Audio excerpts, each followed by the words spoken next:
Here we go, right on time, baby.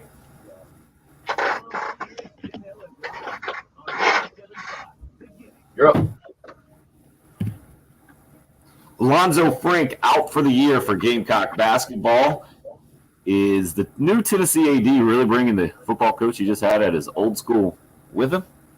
And who knows what else we'll get into. Maybe some lightning strikes today behind Bill Gunter on the live stream, video-wise as well. Welcome in to your Wednesday morning early game. I'm Tim Hill, Bill Gunter, Patrick Perrette holding things down at the Herndon Chevrolet Studios in downtown Columbia. Patrick, the studio is looking excellent today. You turned on the other light in the old talk studio in there? Yeah, I was actually not on purpose. I was just watching a little TV because I got in here early. Unintentional genius, man. It's actually still – I can't change the channel because every time I'm out for a while, it takes a long time for the remote to connect to the box, and it's still on Nickelodeon because I was watching the Nickelodeon broadcast of the Saints-Bears game a couple weeks ago. That sounds so I was watching a little SpongeBob this morning. Well done.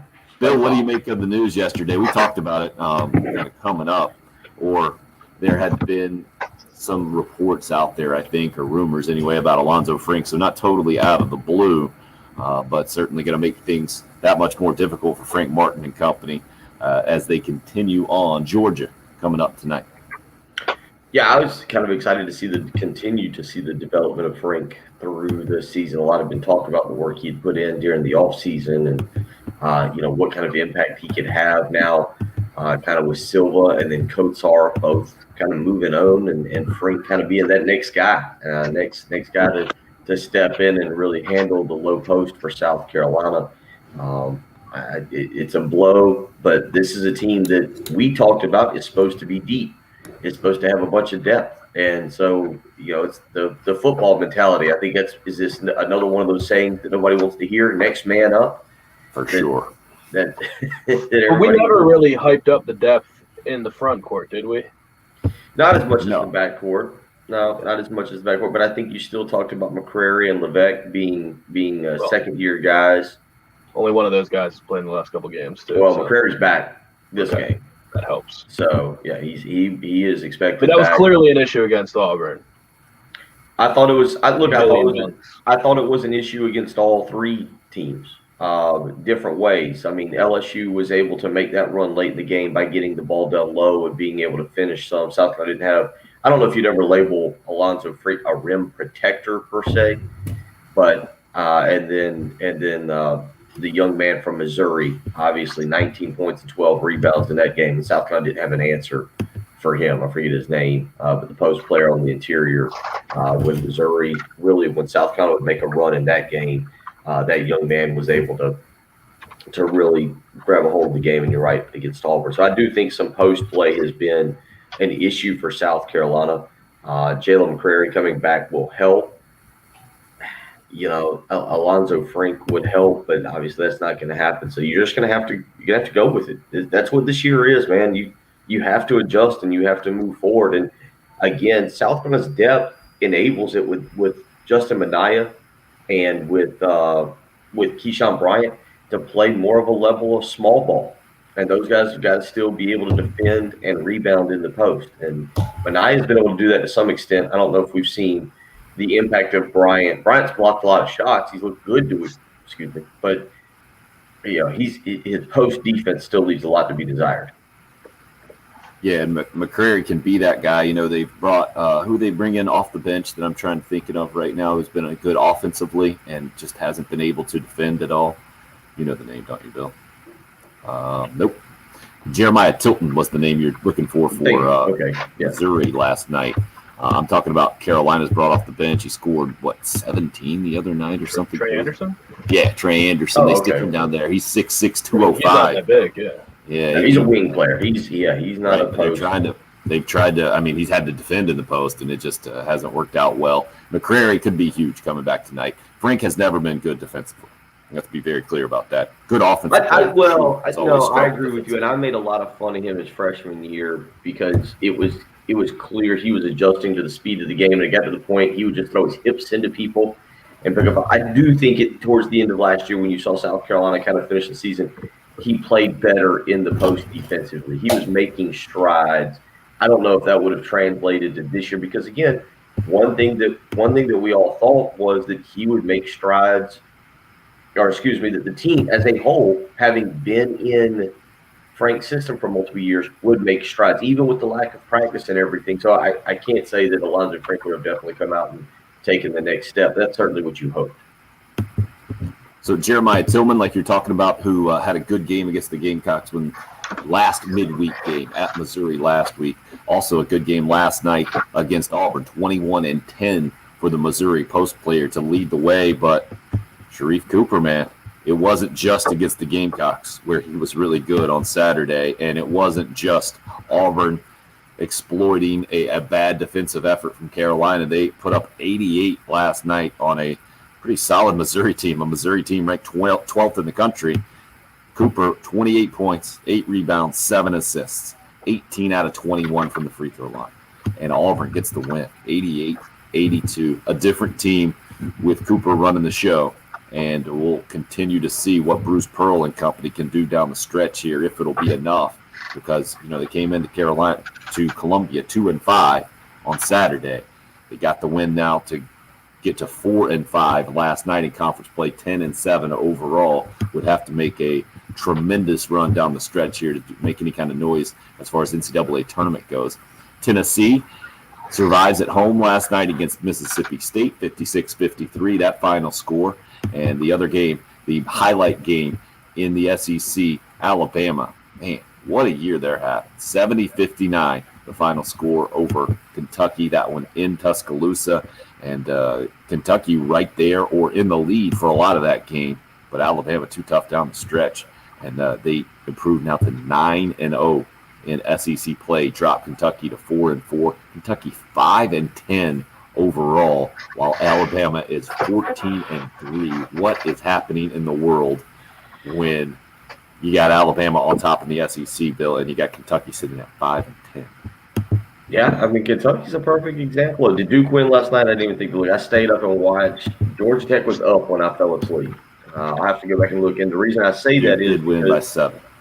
Yeah, I mean, you got these teams, these one-and-done teams. You don't practice. You don't get to go out and do what you normally do and allow these guys to at least gel a little bit in the preseason.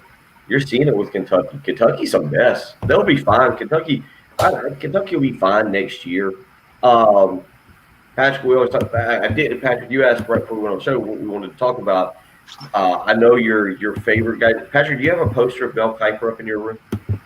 I've said it a million times. I hate Mel Kiper. That's jealousy. He's a Tommy Shea guy. Come on. I don't like any of the ESPN guys. Do you actually know who the draft guys I like are? That's what that Jeremiah. is, Jim. You hear that? I like Jeremiah. I like Dane Brugler. I like Mike Renner. I don't like either of the ESPN guys. That's just jealousy. Come on. They do a bad job. Mel Kiper put out his first mock draft last night, and I only say that because I know you get into the NFL draft, the NBA draft. I was watching Duke last night, and I was watching a little bit of Kentucky, and I was thinking, dude, none of these guys should go pro. Like, not a single one of them should go pro. Of course, then I realized I don't really know who should be in the top 10 of the NBA draft this year. I'm not real sure who. I mean, several of them will. I mean, BJ Boston is bad. Like, he's bad, but he's going to go pro, and he's probably going to get drafted in the first round because he was a McDonald's All-American and a top 5 recruit. Yeah, like, it's really annoying, honestly, how much your recruiting ranking matters for the NBA.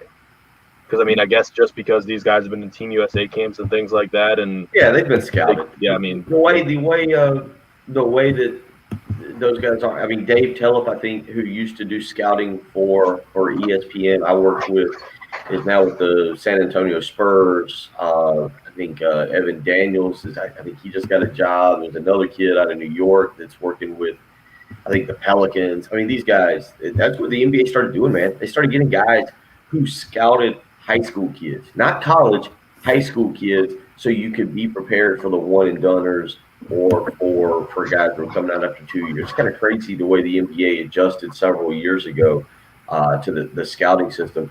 But I was watching Duke last night. One other thing about that, if you were a Duke player, and I know it's hard to turn down millions, so I'm not sure how to phrase this question, but part of the allure of going to Duke when you commit is playing in a full Cameron indoor arena, right? Like that. You're gonna those kids. Would you be willing to go back for 1 year to get that experience? If you're not a lottery pick, Patrick, if you guys aren't a lottery pick, are you willing to go back for 1 year? Because I was watching that environment last night. I was watched a lot. There was a lot of basketball last night. I mean, when you flip on the television, it's like ESPN, ESPN2, and SEC Network, and there's 6 games, 3 owned from the 7 to 9 window, and 3 owned from the 9 to. Because I watched a little bit of Texas. Shaka Smart with COVID, he was out last night, so Oklahoma pulls the upset. I was watching that Alabama-Kentucky game. Missouri and Auburn, Duke and Georgia Tech. I'll even flip over and watch a little bit of the Clippers and the Hawks last night.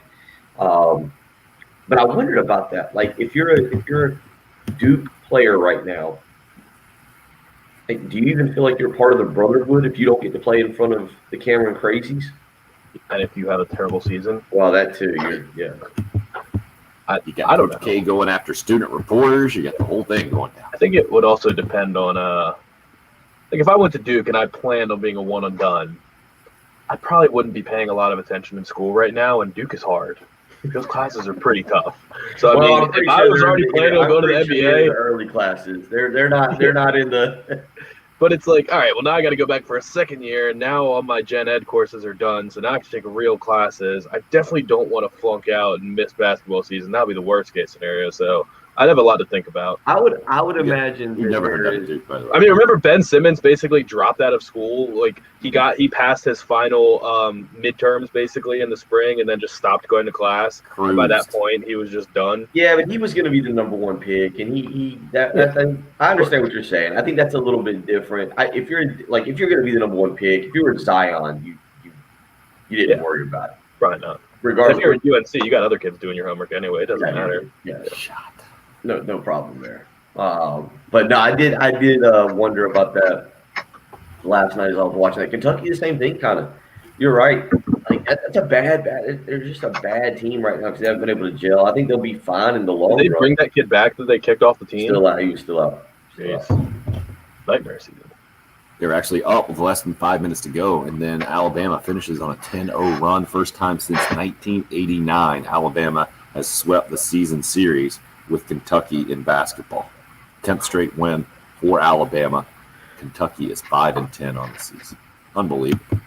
We'll talk a lot more about the Gamecocks matchup coming up in a little bit. Wanted to get our first comment in off the Cool Care Heating and Air text line. No Major League Baseball Hall of Fame inductees this year. Kurt Schilling should have gotten in. Ron from Lake Marion says nothing off the field should have prevented it. Bonds, Clemens, Sosa, and Manny Ramirez were cheaters.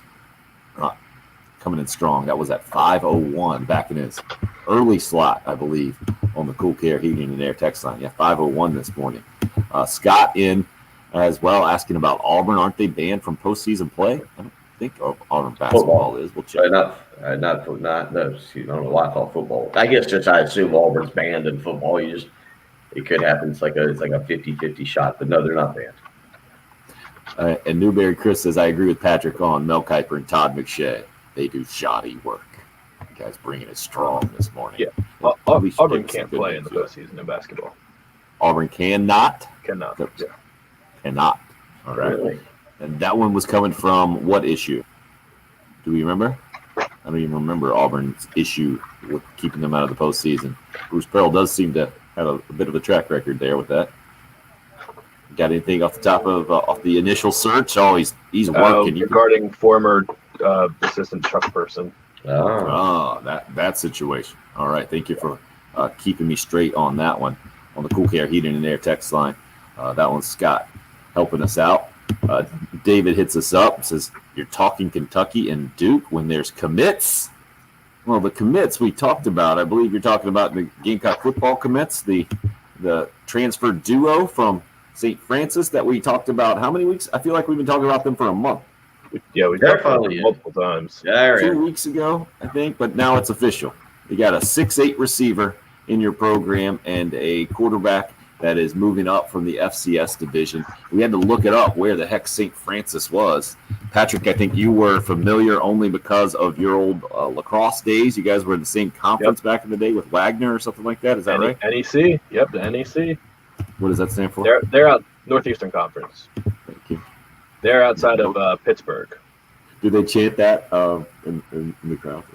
NEC? No, but we have the NEC network. All our games are on the NEC network. Okay. Not on For real? television, but yeah, it's like $5.99 a month. You can watch your kids play, basically. Okay, interesting. So Jason Brown's the quarterback, and I think the more intriguing prospect is a 6'8" wide receiver, where the Gamecocks certainly needed some help with it's EJ Jenkins is his name, and a guy that has obviously kind of grown into his body, was a basketball prospect growing up in Fredericksburg, Virginia, ended up being a second team all NEC player back when he was that last on the field. So these guys didn't get the chance to play in the fall in 2020. And once their spring season got canceled here, they had tried to postpone it to a spring season like a lot of schools did. I saw, SC State did that, and I think they ended up with a 4-game schedule. 2 of those games were supposed to be against North Carolina Central, who just canceled their spring season. I'll update you, see if they have a new schedule out there down in Orangeburg. But the last time St. Francis was on the football field, the fall of 2019, and this was a redshirt sophomore season for EJ Jenkins, where he set the school record with 13 receiving touchdowns, 39 catches, 779 yards. Bill, do we remember who's the tallest wide receiver that you remember? I don't even remember an especially tall. I mean, once you get past like 6'4", I don't remember a receiver out there, and it's kind of weird to me. I would have to go back. I mean, I'm trying to think. James Atkinson was like 6'5", I think. I'd have to go back through. I'm pretty sure 6'8" is the tallest receiver that's ever even played in the NFL. Yeah, I'm pretty sure Harold Carmichael's the tallest in the NFL history. I'm trying to go back through the Rolodex and thinking, 6'5" is about the tallest I've got. So that would be Atkinson. Atkinson back in the early 2000s. I'm sure there's a guy or two taller, but nobody off the top of my head. I wonder what the reasoning would be, like that some of these big time programs haven't gotten just recruiting somebody over for basketball goal line situations. The fade to Alshon Jeffrey was a pretty popular play in Steve Spurrier's playbook, and Alshon's listed at 6'3", I think, but can really go up and get it. Obviously, plays bigger than that. Will be really interesting. There must be a reason, right?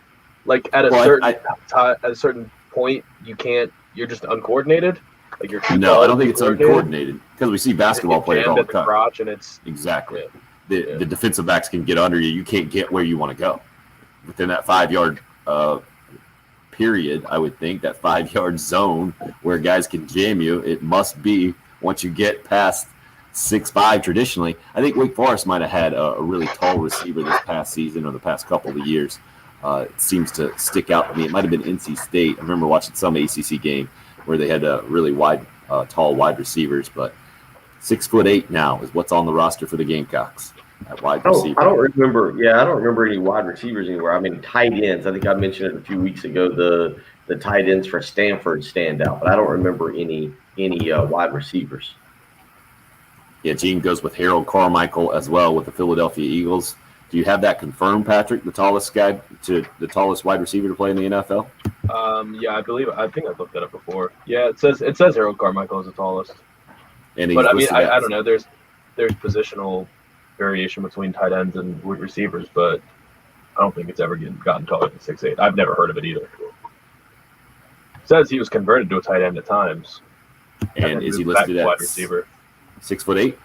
6'8", yeah. Okay, we're learning some things this morning. 225.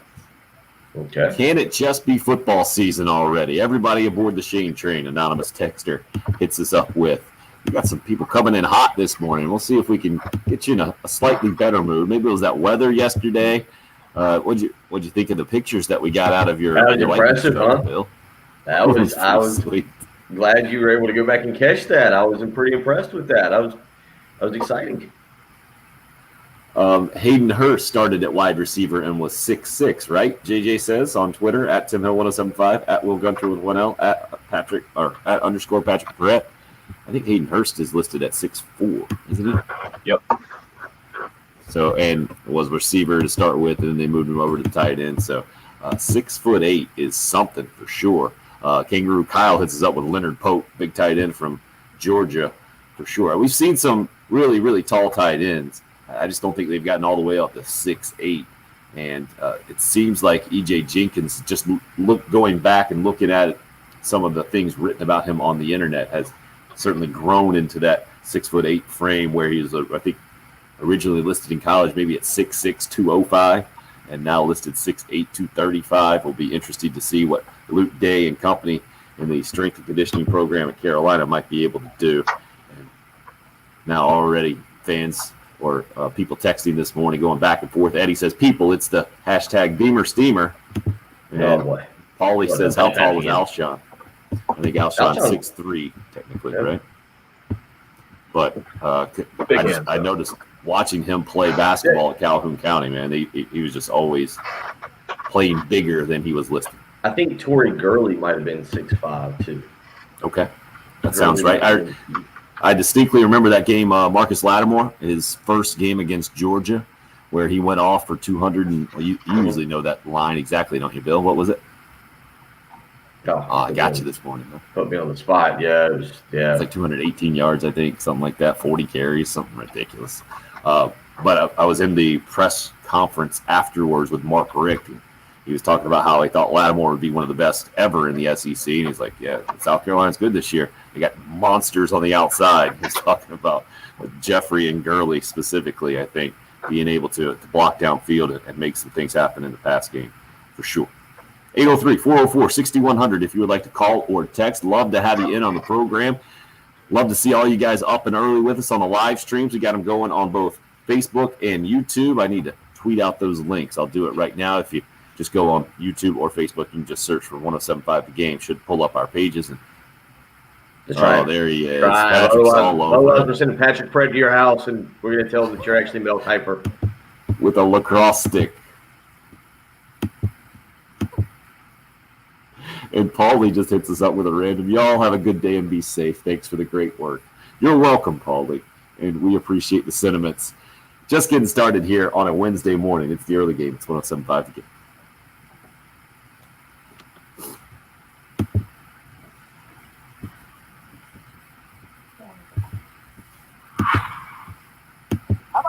Well, great news today. Maybe some great news for Tennessee fans. We'll get into that in just a little while. Coaching related. They might have a coach. That's great news for Love Chevrolet. I know I told you how they are the largest selection of brand new vehicles in the state. Now I can tell you they're also the largest selection of pre-owned automobiles in the state. That's right. The great family of Love Automotive, located over in Casey, moving their operations over to Love Chevrolet in Harbison I-26 between Lowe's and Frankie's Fun Park. So now you've got a one-stop shop with the guaranteed lowest price and the largest selection in the state of South Carolina. You need to get over and visit Love Chevrolet. Again, I-26 in Harbison between Lowe's and Frankie's Fun Park. You can visit them online as well, lovechevy.com. You always get the incredible sales staff. You got the incredible low price guarantee. Now you continue to get the largest selection. Whether you're looking for pre-owned or you're looking for new,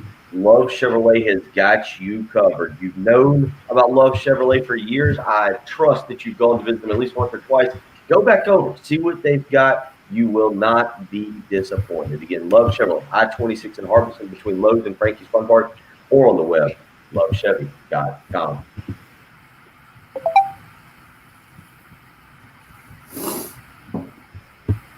Oh, Luke McCaffrey transferred, you know? Yeah, I thought it did. Kind of weird. Nothing to do with their company. All right, go get your get something to eat with us. Yeah, there's some mini muffins.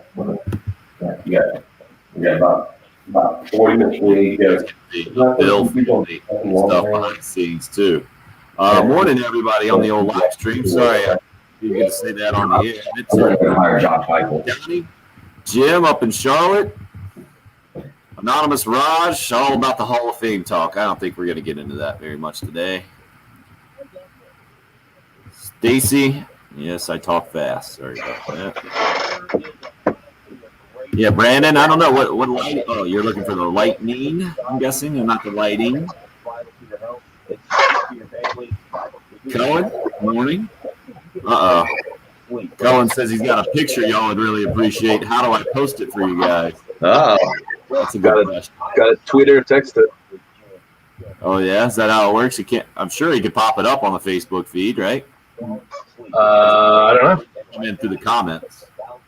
Try it on the Facebook feed, man. Maybe they don't. I don't do the Facebook chats. I don't know if they don't enable that. I guess probably haven't tried that first. But yeah, you can definitely text it at 344-6100. Thanks, Brandon. Put up the banner here. Ticker. Your everyday life. So make the switch to Sleep Number and find out what a great night's sleep is truly. I did pull up the Facebook feed because somebody mentioned the comments, and all I noticed is that I just can't sit still, ever. you went back and watched it, or No, somebody mentioned the comments. When you have the Facebook feed muted, it's closed captioned. And I'm just noticing that I'm always moving, touching something, picking up my drink. Like, I just can't sit still. I need Ritalin. Well, that's kind of a good trait to have in your spot. You got a lot going down. Yeah, sure. And I think Ed, our engineer, is going to be able to hook it up to where we'll just pop it in program 2 during the breaks. So we'll keep our headphones on, and we can keep talking to each other in program 2 during the breaks. That makes sense? What goes in program 2? Your headsets? Everybody. So everybody's mic. So I switch all of the accesses, but leave the OpEx on program 1. Right. So I'll leave the mics on, but switch them to program 2? Exactly. That makes sense. And you'll switch OpEx out of program 1 or you just switch you'll just take OpEx basically out, right? You switch over to program 2. Everybody's hearing what's running through the board through OpEx during the show, program 1. So they're only hearing program 2 on the feed. What's that? So the live feed will only hear program 2. During and the everything breaks. So during the breaks, I'll take everything out of program 1 and leave it only in program 2. Exactly. Okay. What do you think? Think you make it happen? Yeah, I think so. But I have to hook my computer up to something, right? Yeah, he thinks he can. I think on that rack in front of you there's something where you can just plug something to get a cord to get out. I think he can just plug you a cord in to plug in either USB or maybe if you had a microphone jack into your laptop. Huh? Ideally, the Wi-Fi would never go out in this. Yeah, that would be nice. That would be nice. Well, I think Cullen just sent us something here. Good stuff, Cullen.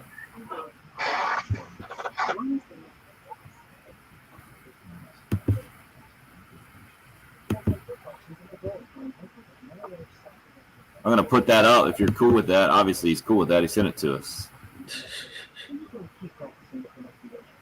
yeah.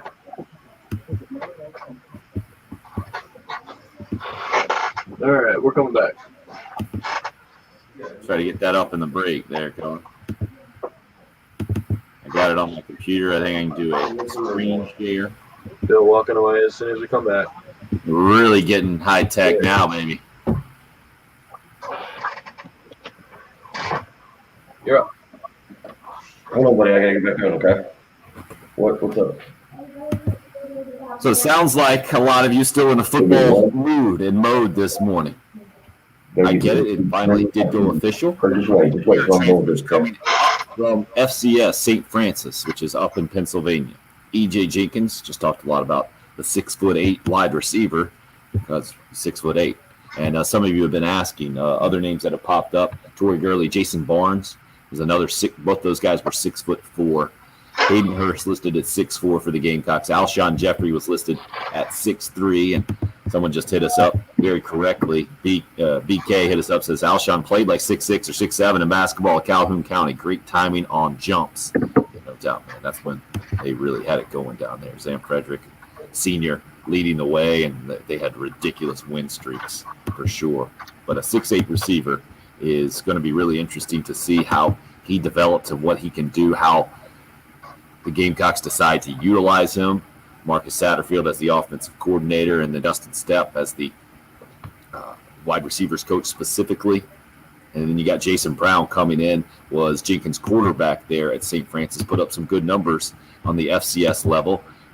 Again, I feel like we've been discussing these guys for a while because it looked like this was going to happen, and now it's just become official. So, Bill, is there any kind of fair expectation for a couple of these guys? I know we talked about this with the transfer coming up from Wingate at wide receiver, and I think it played out about how we expected it to. Gave him some depth, and he got on the field, but didn't make a ton of plays, unfortunately, for the Gamecocks last season. I can't speak for everybody else. I think me personally, there is no expectations. I had zero expectations. I don't know. I just it's so new, not just with the staff and everything, but it's just, Shane Beamer never being a head coach. I don't know what exactly to expect from him as a head coach, whether that's sideline demeanor or whether that's, is he an offensive and defensive guy? Marcus Satterfield, offensive coordinator, again, everything is so new. And then you ask that question, well, we kind of talked about it. I've seen in basketball the transition from a lower level to a higher level be successful. It's very rare in college football. Patrick, I think you pointed out one of the few exceptions, and that was the North Dakota State linebacker that went to LSU this year and was very good. And I think you said is projected top 60 or top 45. What do you got there, Carrot projection? Yeah, I mean, he'll be a day 2 guy, whether it's round 3 or maybe late round 2. Okay, so it's different. Now these guys, if you want to be the positive, if you want to be the negative guy, you say, look, this very rarely works. We just tried it with Jalen Brooks. That wasn't very successful. Now, Brooks does have more time. Maybe he develops a little bit. If you want to be that negative person, you say, look, coming from St. Francis, the SEC is just a step below the NFL. I don't see how this works. If you want to be the positive person, I think, and you have expectations to say, hey, look, these guys are going to enroll next week. They're going to be able to go through winter workouts, or the majority of winter workouts. They're going to be able to get an entire spring practice in. They're going to get an entire summer in. They're not showing up when school starts in August. They're going to at least be able to be on par with what you would expect early enrollees out of high school to be. So maybe you're willing to go that pattern. I don't know. I don't. How much stock do you put in watching film of FCS level football when you try and translate it to the SEC? Certainly, there are some things you can see, and you can be able to say, okay, that guy's fast, or that guy's got a big arm. He's got some arm talent, as Patrick loves to say. I don't know anything else though that you use and you necessarily say, okay, this tells me how he translates when a Georgia defensive back steps on him, or how well Jason Brown reads a coverage by Kirby Smart or whoever the defense coordinator for Tennessee or Auburn or whatever it may end up being. So I just, to me, the entire thing, not just these two guys, but the offense, the defense with Clayton White, Shane Beamer's a head coach in year 1. It's also new to me that I really have zero expectations going in.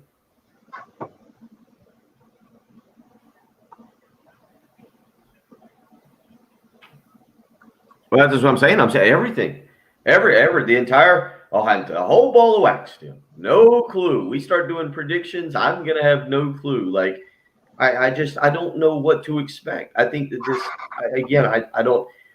The Will Muschamp era, there was a lot of flaws, and Muschamp showed up with a lot of baggage. There's no question about that after what happened in Florida.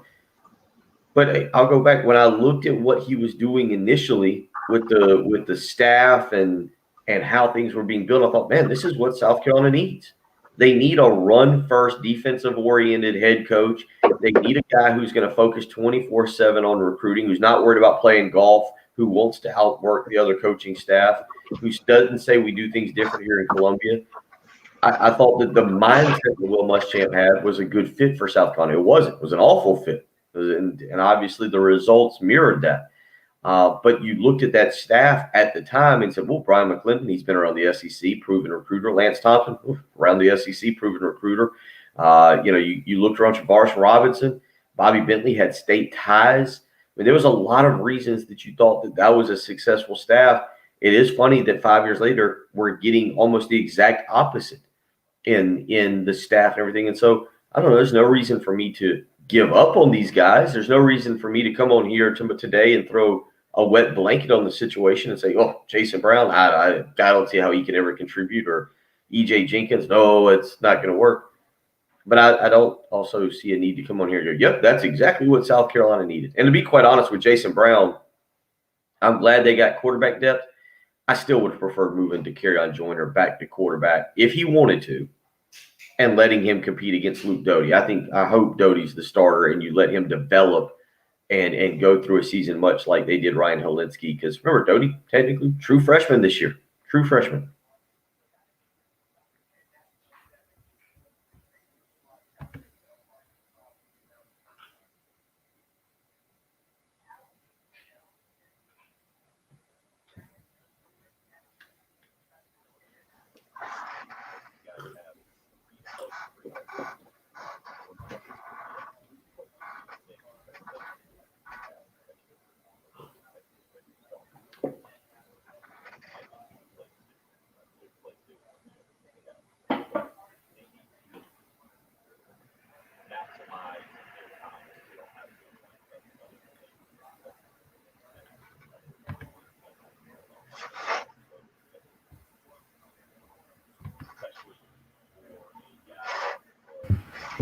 That's 6'8" and playing in a position where Carolina obviously struggled last year in wide receiver. Now, we got a text in. Another reason why I'm kind of stumbling here. B from Columbia says, good morning, guys. Is the QB transfer expected to compete to start? You don't bring anybody in who you don't expect to compete to start.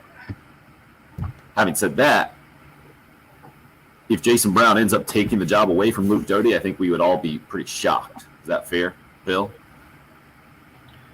I would take it as, I don't want to be negative. I would kind of take it as a bad sign. I feel like it needs to be Luke Doty. Multiple reasons. He's mobile, too. I think, the level of recruit that he was. He's an in-state kid. You're trying to sell in-state kids. There's some really good recruiting classes coming up in the state of South Carolina. Obviously, you're always playing behind the 8 ball with Clemson right now with the success they're having. So having an in-state quarterback like Luke Doty be successful, again, being the level of recruit he is, I think is positive in a number of different ways. I feel like in a lot of ways, Jason Brown is this new staff's Colin Hill, coming in with the staff, transferring from another place where he had lots of experience, some pretty solid success, but clearly it's a level up than what he's played in college, and should be a solid quarterback there, a solid contributor in the room. I think you're hoping the more dynamic recruit from high school, a guy who you've seen some flashes of in just very limited action in Luke Doty in a true freshman season that was brutal on the offensive side of the ball, especially down the stretch, will be able to grasp and evolve and get things going and get a handle on this team. And remember, it wasn't just what he was doing physically. It seems like he might have the opposite personality of Connor Shaw. I remember Connor Shaw, the quiet leader. They play similarly. It seems like maybe their leadership styles are pretty polar opposites. Sounded like Doty was pretty vocal and had won over a bunch of his teammates from a leadership standpoint. So that would be the ideal situation. And then you develop some depth back there, because without Jason Brown transferring in, Carolina would have had 2 scholarship quarterbacks, one being a true freshman and Colton Gauthier coming in just a few weeks ago as well, along with another guy who's going to be listed as a freshman in Luke Doty. So you got to have a little bit of depth there for sure. We'll continue talking football. Want to get into this Tennessee thing. I'm going to be really surprised if Josh Heupel turns out to be the guy, because, man, that is a lot for Danny White to take on. Patrick, you brought up a name that he had hired in the past at Buffalo yesterday as a possibility to come in Tennessee. Now we're talking about another guy he's hired at UCF in Josh Heupel to come in and take over at Tennessee. We'll continue that discussion as we roll on this morning, talk some Gamecock and Georgia basketball as they're set to play tonight, 7 o'clock at the Colonial Life Arena. Our coverage starts here on 107.5 The Game at 6:30. You're listening to the early game.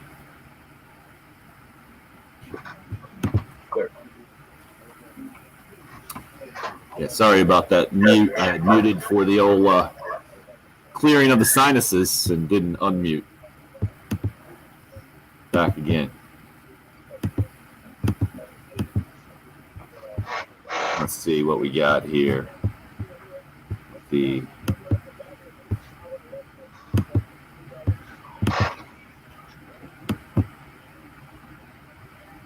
rolling through the month of January, finishing up the month of January. How about that? Heading into the month of February 2021 is steaming right along. Some things are changing, some things are not. One of the things that are not changing right now, interest rates. It's an excellent opportunity for you to refinance or buy a home. And if you're going to do that, you need a guru to help you through the process. How about a mortgage guru? Somebody built specifically for the situation. That's Jacob Crowder, knowledgeable in the industry and ready to help you this morning. 803-719-1005. You can email him the letter J, Crowder, CROWDER at firstpalmetto.com. That phone number again, 803-719-1005. Jacob's helping people save money such as $300, $400, even $500 on their monthly mortgage payment because of the interest rates that are available right now. Check and see what he can do for you and your family. That phone number, 803-719-1005. Call him today. Let him talk about how you can upgrade your house, how you can lower your mortgage payment. Whatever it is you're thinking about doing in 2021, don't wait around and miss a golden opportunity. He's the mortgage guru, Jacob Crowder, 803-719-1005.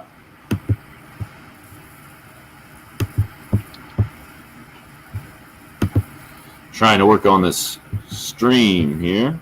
Were you all right on the stream? Oh, yeah, I'm trying to pop up the picture that Cullen sent me. I got you. All right. I apologize, everybody. Now you're truly seeing behind the scenes. On Wednesday mornings, I take my kids to school, so I'm bouncing back and forth. I have to now go make sure kids are getting ready for school and not still sound asleep in their bed because I need to be a good father. I can pop you out of there, I think. Yep. You're coming back in for the last segment, though, right? Yeah. I'm just going to make sure they're up and getting dressed.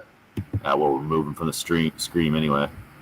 Patrick, I got a little new feature here. Let's see what you think. Oh, you probably saw it at the very beginning, though.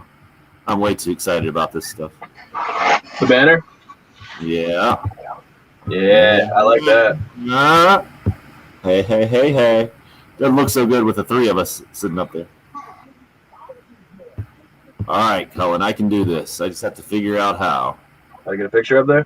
Yep. So I opened it in like photos and it wasn't working. So I got to open it somewhere else, it looks like. Try opening it here.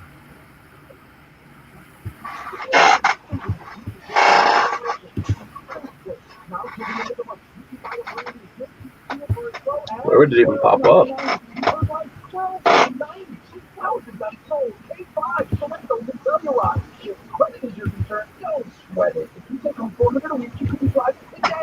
Just like B-roll? Yeah, exactly. All right, so I have it up. I got to close full screen, though, to get it back up. Let's see. It'll let me do this here. Share screen. Click the screen icon in your address bar. Oh, boy. There we go. That one. We've added like 5 subscribers in this first hour. All right, Patrick's pumped, guys. Once we get to 1,000, Bill will donate a pair of Carolina receiver gloves to one lucky subscriber. That's a lie. Don't let him. Don't believe it. Select. Yes, we got you. Think. Do we? Oh, loading. Still loading. Nothing. Just a black screen. Oh, bummer, dude. It says it works better. Oh, now it says it's sharing. Can you see it? No. Oh, man. Just a black screen. Well, your wish has come true. Does it work better with 2 monitors? Find instant mail and for over 2 decades. Plus the next generation in mailability and performance. No more waiting, no more wondering. The Maximum Pill provides I guess we'll put Bill back up. when you need the most. Even your partner will notice a big difference. But there Way too close. Close-up shot. Nail enhancement for decades. Scoop that out. There you go. Sorry, Kellen. For some reason, I can't see that. No, but bottles are flying off the shelf. So call now to secure your bottle of Acura before some other guy gets yours. Call 1-800. Yeah, you're trying. Morning, Raphael. You're very fancy. On demand. Oh, John noticed your haircut, Patrick. I didn't even notice. Yeah, thank you, John. Hurry, free trials are limited. Call 1-800-801. I'm not gonna go stealth opponents at YouTube. Search YouTube 1075 the game. No dot in it now. No point. All right, we're back. All right, we're getting so this audio we should be able to get in with the actual show and the intro instead of the weird pause here on the live stream. We're working on it. You're up.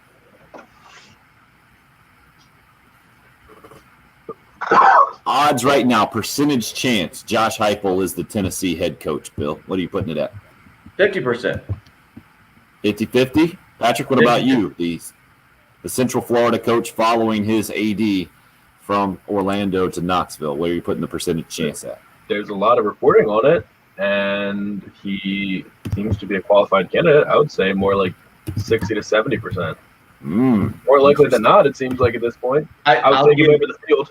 Here's the reason that I put it only at 50. I wonder how much of this is a smokescreen by Danny White. Right. Like anyone that the Tennessee fan base would view as better. Well, all right. Well, why is Wes Rucker would go balls. Hold on. Wes Rucker would go balls 247 is a friend of mine. I've known him for a long time since I worked with him. We exchanged some text messages yesterday. Nothing like earth shattering.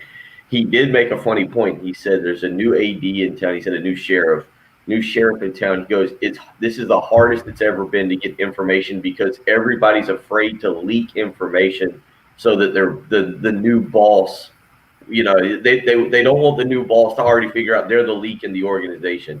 Tennessee's got some issues in that athletic department.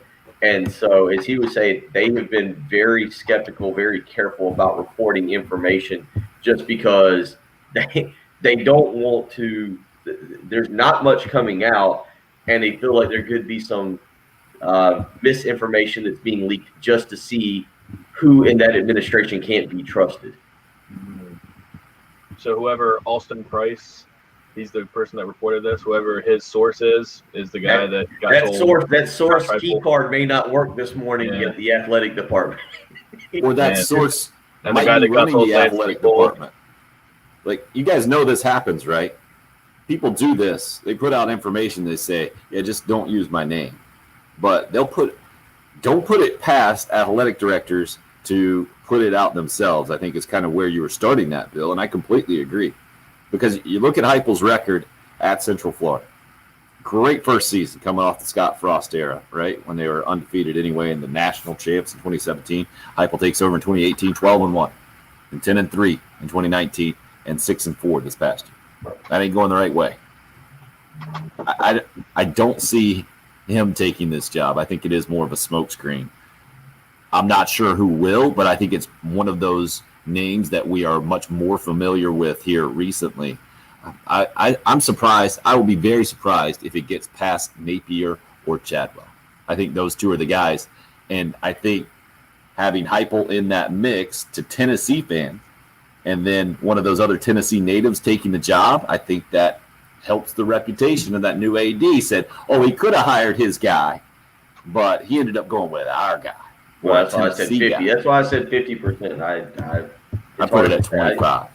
I agree. I don't disagree with you, Tim. Also, I don't put it past an athletic director to throw a name out, Jeff Monken, to just see to make the other hires look a lot better. Well, do we see any kind of actual reporting on this? Because all I'm seeing is emerging as a top candidate. Is there anything like there was an interview, there was some movement down from Orlando and the whole thing? Even that would be something. Emerged as a top candidate is not a real story. That is a leak and a rumor. Hour 2 coming up here on the early.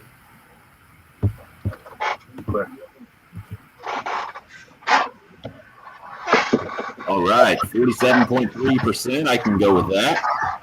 Patrick, can you hang around a little bit after the show this morning, or you got a jet? I got to cut a sleep number, and I need to cut some pool spots. So let me go get little kids to school, and I'll be back. Good luck, sir. Thank you. Oh, sorry, you're removed early. You got taken out quick. Quick hook here on the show. So I get to put the banner back in now. Pretty pumped. Comment option isn't coming up on YouTube. Yeah, it is. Now you get to see Patrick just going right at anybody that doesn't have the correct information. Well, Craig texted that in on the text line, but we're reading comments. That's on you, Craig. That's what I should send back to him on the text line. I guess so. On YouTube, it says. So, has anybody else YouTubed us in? Yeah. Yeah. Oh, yeah. Raphael, John. So he does not want to do his show on this thing. Java. What's that? Yeah, so he does not want to do his show. So makes sense for Heath. I get it. I don't know. What's that? A lot of people do single, like one-man shows on streams. Yeah. A lot of people are egomaniacs. I think it's a good sign that Heath doesn't want to stare at his own face for 3 hours. He doesn't have to stare at it. You change the tab. It's true. I wouldn't look at it. I mean, when we do our live stream, I don't look at ourselves. I don't just look at the camera the whole time. I just switch tabs. I check Twitter and the text line. So, Patrick, have you got the lighting how you want it in there? You going with that fluorescent light, the overhead? We can toy with it. See what you got.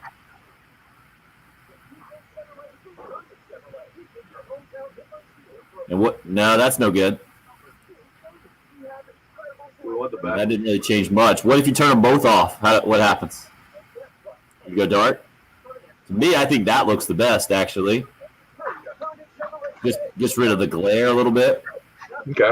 We can go with that. I only have a couple more days in here. If you aim it over more towards the studio, I think it looks pretty awesome that way. Yeah. That's the good stuff. Now you got the depth there. Go be really big time and pull that shade up from the window that we can see outside. We can see Gervais Street. Think we'll be able to see it from there? Wait, which window? Some lightning going out there. Right one. Hope we don't get a car wreck. Sometimes we get car wrecks out there pretty frequently. That wouldn't be good. Good point. Yeah, they're tracking planes all over the place up there. I put my money on Napier, by the way. I think Napier's going to be the guy at Tennessee. He's sitting on LSU. That is a gutsy play. Patrick, what about you? I said I put my money on Napier to be Tennessee's guy. If he's sitting on LSU, that is one heck of a gutsy play.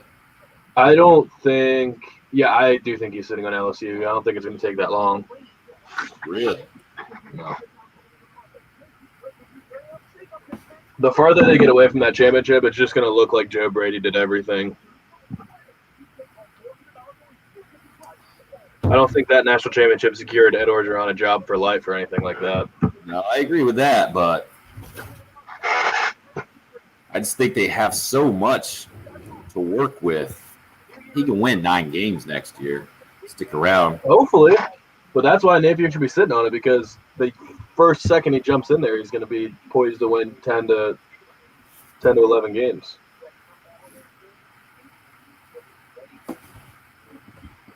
Chavo's on Napier as well. Okay. Got some agreement there from him. Let's see who's not. Thank you, Adam. Says I have a future in interior design if this radio thing ever falls through. Basically, I just threw all my kids' stuff back here and stuff that my wife doesn't allow me to put in the house. What are we going to do when Jen comes back? She doesn't bring a laptop usually. Yeah, we'll figure it out. We'll see if Ed can hook us up with something. A laptop? Mm-hmm. Oh, that'd be cool. Or maybe just, I guess you can't. Yeah, he's got little webcams too for desktops. Jen is back up where her family is in Illinois. Her mom's not doing so great, so any prayers you can pass along her way would be appreciated. She texted me this morning, actually, was hoping to be back today, and it did not work out. So first she was going to get delayed by snow, and then her mom had a setback as well.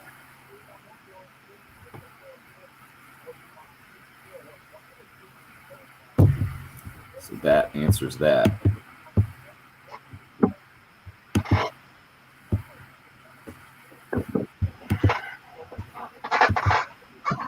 All right, Patrick, where do you want to start here in hour 2? What have we not gotten to? I think we got to everything. Baseball Hall of Fame? Yeah. You really want to go in on that? Not really. I just think baseball writers are the worst people in the world. You got that. You got McShay and Kuiper in your crosshairs this morning. You got Craig on the text. Did you answer him, by the way? What do you ask? Comment option coming up on YouTube. I don't know what to tell him. That's on him. It's working for others. I sent him back. Yeah. He's probably not signed into an account. What a savvy internet guy you are. Just problem solving, troubleshooting for him. Man, it's going to be a long road to 1,000 subscribers. I like that you have the goal. Well, this is why I want Heath and Afternoon guys to do it too, because they can tell their people to subscribe, and not everybody listens all day.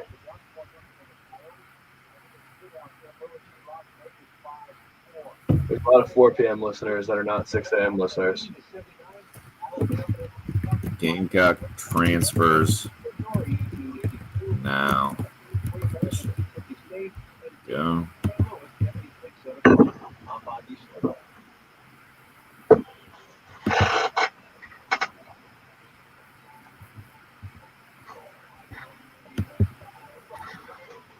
Let's see. Oh, yeah, this is where I get really nerdy. I'll put in the old stats for Jason Brown and EJ.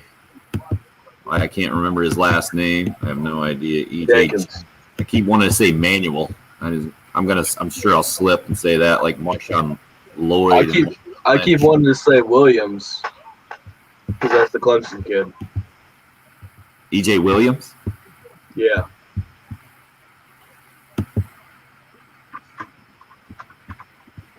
All right, getting back in the show here, guys.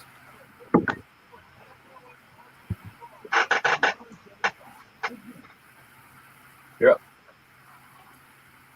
Gamecock basketball at home tonight. Georgia at the Colonial Life Arena. Frank Martin gets one of his big guys back, one of the other big guys out for this season. Alonzo Frank, USC announces yesterday, done for the year. Alabama continues to dominate in the SEC and does it against the Blue Blood program in Kentucky last night. Gamecock football gets a couple of transfers to become official and into the program. And Tennessee still looking for a head football coach. And now the word is the AD's old coach at UCF, Danny White, very familiar with Josh Heupel, emerging as a top candidate and eyeing by. Welcome in. Hour number 2 here on the early game. Patrick Perrette holding things down, producing in the Herndon Chevrolet studios. Oh, we got some people on the live chat, on the live video stream up and rolling on YouTube and Facebook. Patrick, you had the tip for, I think it was Chavo who tried to search it earlier and couldn't quite find it. What's the tip for anybody searching on YouTube or Facebook to find us? Yeah, the page is just 107.5 the game. It's not 107.5. There's no period in it. It's just 107.5 the game. See, you'd think a computer could figure that out, right? Who says computers are smart? You would think. I'm going to type in 107.5 and see what comes up. But just make an account and subscribe. Subscribe. We need to get to 1,000. Patrick wants you to make about a dozen of accounts and subscribe there. So go on your significant other's phone, subscribe on there. Make a YouTube account for all your kids. Subscribe on there. However you can do it. Chava says maybe get Gamecock Larry to subscribe on his smartphone. Well done. Right. And when you join the live stream, we can actually put your comments up on the on the video there. We got some fancy graphics and the whole thing. Excited about that. I got my background. I had to retape my little Caddyshack golf towel on the wall here. Hasn't fallen down yet, so I'm pumped about that. Patrick's looking good in the studios. Bill will be back in a little while. Got to run his kids to school with a bit of a scheduling issue. He'll get over it, and we'll get that going back to full speed here soon, hopefully. Since we can see the lake in Bill's camera view on the stream, I think once we get to 1,000, Bill should jump in the lake in the middle of the show, and that will be motivation for people to subscribe, because the quicker we do it, the colder it'll still be. Great and idea. If we can get Bill to jump in February, then that would be perfect. Also, he owes us. Yeah. I mean, but if it takes till July for him to jump in the lake, then all we're going to be doing is giving him a break to cool off.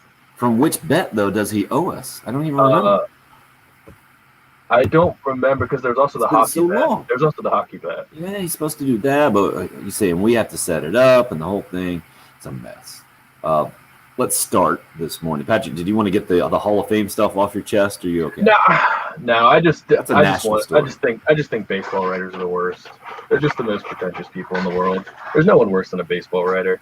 I think it was pretty funny that Kurt Schilling said, hey, take me off the ballot for next year. I'd rather just send it to the Veterans Committee and people whose opinions actually matter. It's such a baby move. You know, if you're it's a baby move by him, I guess, but it's also a baby move by the writers that are so self-important that they just 14 of them left their ballots completely blank. Like, oh, cool move, guys. It's a really Did you hear what Tom Verducci put on Twitter yesterday, or the MLB Network put this little video by Tom Verducci sitting at a table for 5 minutes filling out his ballot? I didn't. I like Verducci. Yeah, I'm thinking you're about to crush my opinion of him. Is that what you're doing? Probably. Can I just play? Let me play the first 5 seconds of this video for you. Okay. Listen to how much of a fool this guy is.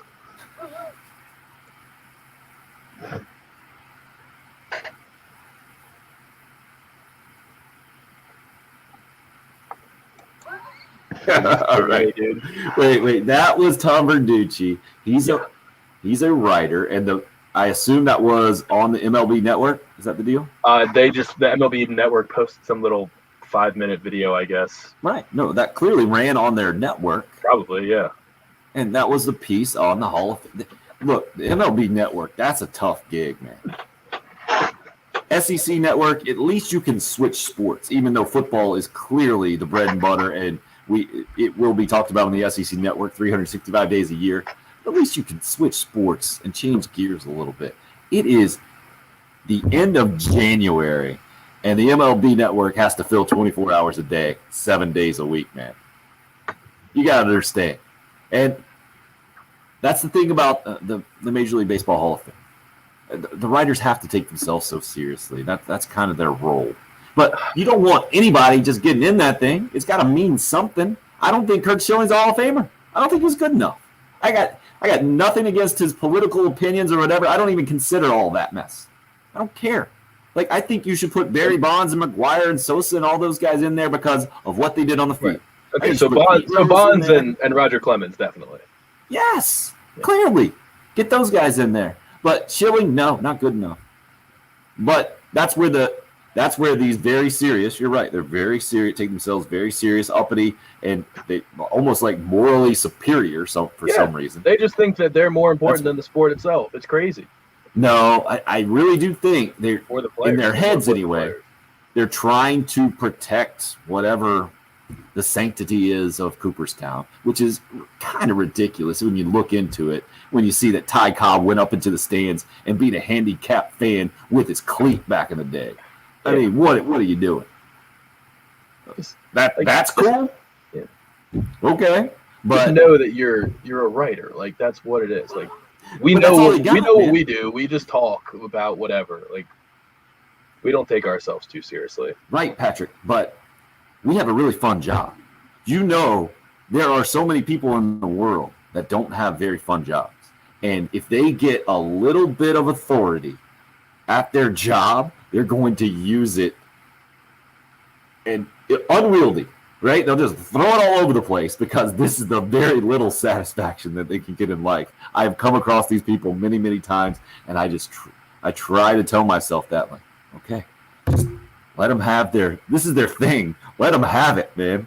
whatever you want. If it's Paul Blart, Mall Cop, whatever, man, just let them have their flashlight authority and just move on. There's no reason to make their lives any more difficult than clearly they already are. Do you ever have those interactions with people? What? No, I don't know. But No. like that, their authority also like ruins people's legacies for no particular reason. Like Barry Bonds should be a Hall of Famer. Barry Bonds ruined his own legacy, man. I guess His hat size ruined his own legacy. I guess at the same time, That's like on I'm him. kind of being hypocritical by saying you have the power to ruin someone's legacy, and also saying like you guys don't matter because who really cares about the Hall of Fame at the end of the day? Chavo's coming strong this morning. Patrick calling someone pretentious is rich. Yeah. I don't think Sorry. you're pretentious at all, Patrick. I don't know. I guess I'm the angry one. I guess that could be pretentious. I'm See, I see the that. young angry northern guy, but I don't take myself too seriously. At least I know where I stand on the scale of things. Alan just wrote in Tool, definitely. I think he's talking about Tom Verducci there. Yeah. You guys are haters this morning. Love it. Get it It out. was just Get such it a out. Make the cringeworthy world video. better. Such a cringeworthy video. It's 5 minutes bad. I mean, that's what. See, that's why Tom Rinaldi is the best, right? He has figured it out, but he's like the only one in sports, really. He is the sports emotional storyteller. Yeah. And that's it. And he was so good at it that Fox had to yank him over for their NFL postseason coverage immediately from off of College Game Day, which is really weird. It's still weird for me to see. Is it weird for you, Patrick? Or you're good with it? You're making the adjustment. I've only seen him do it. I've only seen him do one game, right? I mean, I saw his send off Last at 2 the weeks. championship, right? Yeah. So he's been at least the last 2 weeks of playoffs. Huh. At least. I didn't even notice. Is he on the sideline there? I didn't even notice. Yeah. Crazy. Crazy. It's just jarring to see that happen so quickly. Because College Game Day, they're like pre-packaged little videos about whatever fan or player or whatever it may be that day. Those are always really good. Exactly. Because of Tom Rinaldi's soothing voice. No, it's because, well, first of all, the producers do a lot of the work. Yeah. But he strikes the right chord between being just dramatic enough, but not coming across as a cheese ball or taking himself too seriously or the whole thing. He's had a lot of practice, though. My money story about Tom Rinaldi is, what is it, 2001, maybe 2002, Lubbock, Texas. Bob Knight's hired at Texas Tech. I'm working out at Abilene, Texas, a TV station. My boss at the time, the sports director at the station, goes to the press conference, standing in line in the basketball arena where they're doing the press conference and welcoming its press conference / pep rally of Bob Knight. There's a guy in Abilene who was a coach there, Hardin Simmons University, D3. He actually knew Bob Knight and might have been on the staff and the whole thing. That's what my buddy wanted to ask him. Before him in line, Tom Rinaldi, CNN SI at the time. Coach Knight, what do you think about the video that has surfaced with you choking a player and the whole thing and a whole arena like boos and Bob Knight? Yikes. It's been a celebration the whole time, and Rinaldi's asking the challenging sports journalist question, and Bob Knight doesn't take too kindly to it, and his mood changes, and then my buddy's like freaking out, standing right behind him, having to ask the next question. So he's not had a very high opinion. Brutal question to ask. Yeah. I mean, did he have to ask it in that moment? Like, it just needed to be asked? Yeah. Sometimes the questions need to be asked, but ugh. Yeah, when you're that guy, he was making a name for himself in the National Reporter, and I'm sure that was the mindset. So that's that. Speaking of basketball, last night, SEC basketball, Alabama, man. Nate Oates, good for him. You know, he got our attention earlier this year, basically calling out Coach K. 70-59. They end up winning last night against Kentucky. First time since 1989, Alabama's taken the 2-game regular season series with Kentucky. They were down with about 5 minutes to go and finish the game on a 10-0 run, or go on a 10-0 run from there, get 5 straight stops.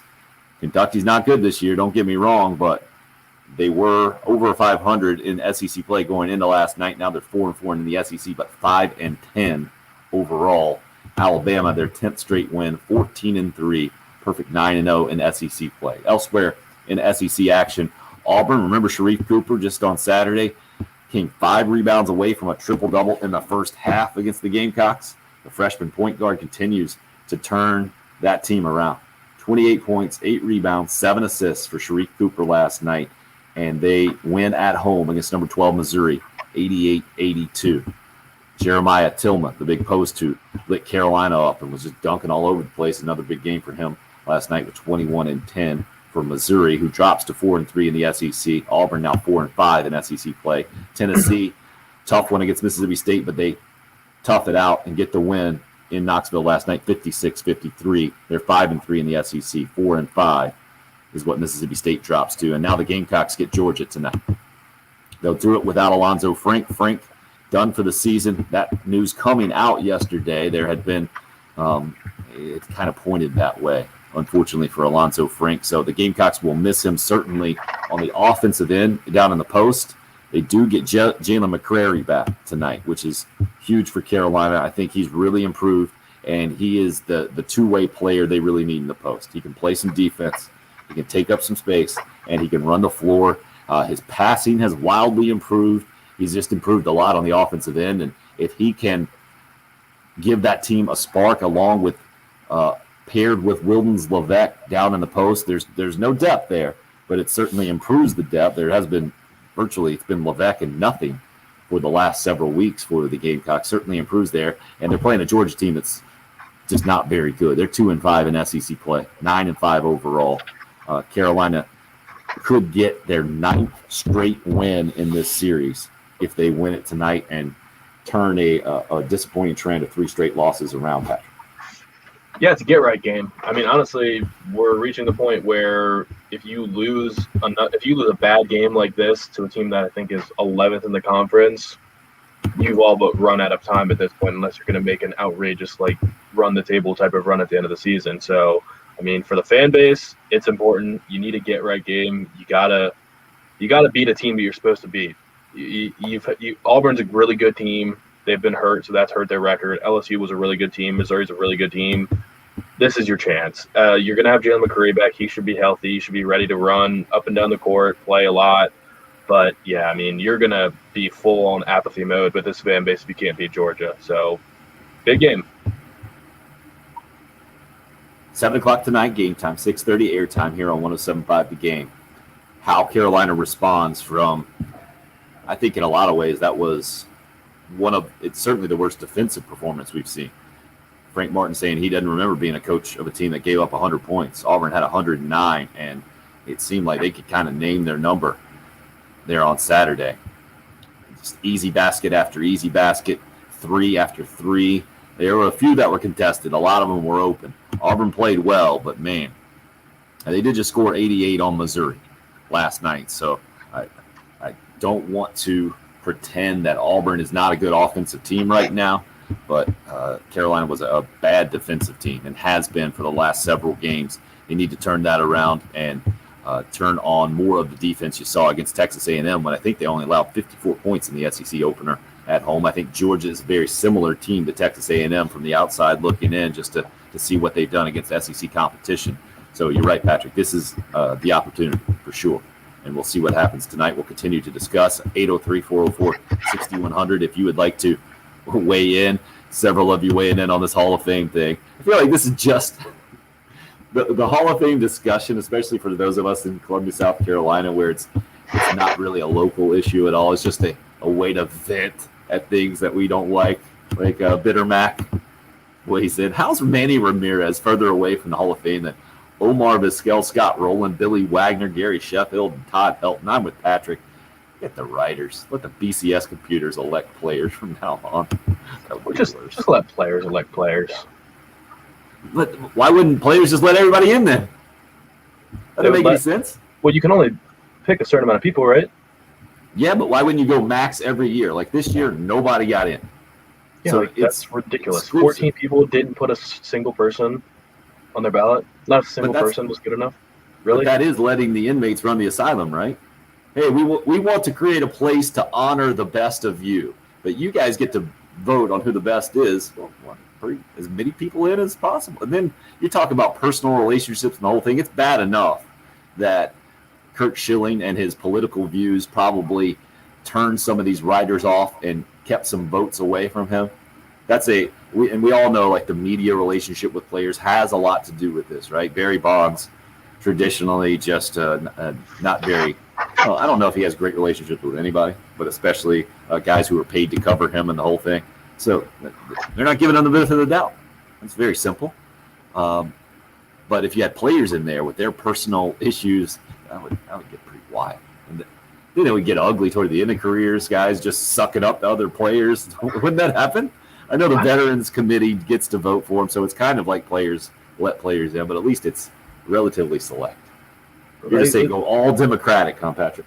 I mean, at least the player would know, hey, this pitcher is one of the hardest pitchers I ever had to hit, or pitcher could say, I just couldn't ever get this guy out, and they would have a better idea than. But that's why you got to have somebody objective, man. There are just some matchups that are tough for certain players. Like, it doesn't make any sense for Chipper Jones would never think anybody on the Mets was any good at all ever. He owned them, all of them. But I guess it's not far from the truth. A lot of Braves fans would say. How about this? It's just baseball writers, though. It's not even. I mean, there's a couple football writers like that. Like I think Peter King thinks he's the most important person to ever be involved in the game of football, so that kind of annoys me. But baseball writers just think they have the most important job in the world. It's a grind, man. 162 games. It's a different deal for sure than other sports media. Glad you're getting your issues out with them today, Patrick. Good for you. Maybe we'll have one time where you can take them to task. I don't know. It's just another example. Baseball they're doing nothing. Baseball wants to be extinct the way everyone involved with the sport is handling everything. It's coming from a guy who celebrated that Washington Nationals World Series like it was one of the best life achievements you've ever seen. I mean, that's why I'm saying I like baseball, but I totally understand why people my age think baseball is really boring because they're so uppity, and the baseball writers are a perfect example of that. That's the 25-year-old perspective from Patrick. It's boring. It's boring. I get it. I get why people would find it boring. Well, then maybe we should talk about football. We'll do that when we come back. The transfers from St. Francis have become official for Gamecock football, including a 6'8" wide receiver, which got us thinking about tall football players, especially as it pertains to the offensive guys on the outside. We'll do that. The Tennessee coaching search continues, and Josh Heupel allegedly emerging as a top candidate up in Knoxville. I think it's a smokescreen. I'm not buying it. Danny White, the new AD, is coming from UCF. It seems just a little bit too convenient, and there's got to be a larger plan in play. We'll speculate on that as we continue to roll on. Love for you to be a part of the program. If you'd like to call or text, 803-404-6100. You can join the live stream, chat with us on there. We'll get you on as well. We can even post up your comments on the live stream on YouTube and Facebook. And Patrick says if you want to search for our channel or page there, you just search without the 107.5. You just do 107.5 the game. Did you actually try it with the point in it and it didn't work, Patrick? Or were you bluffing?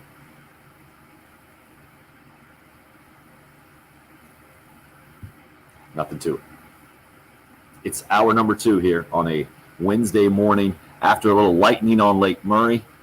See if Bill Gunner gets back in the show as well. It's the early game here on 107.5 The Game.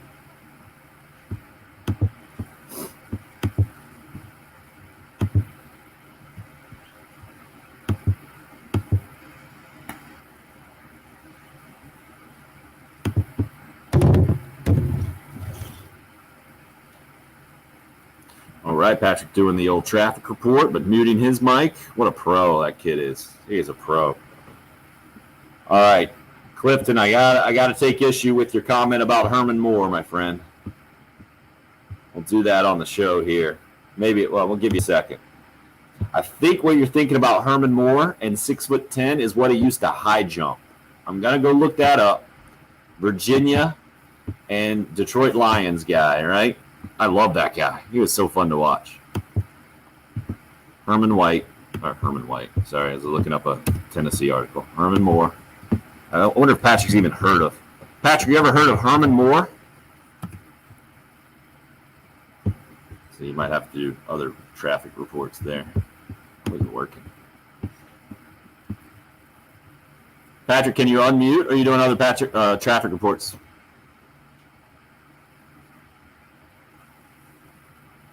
Or are you just ignoring us? He's back.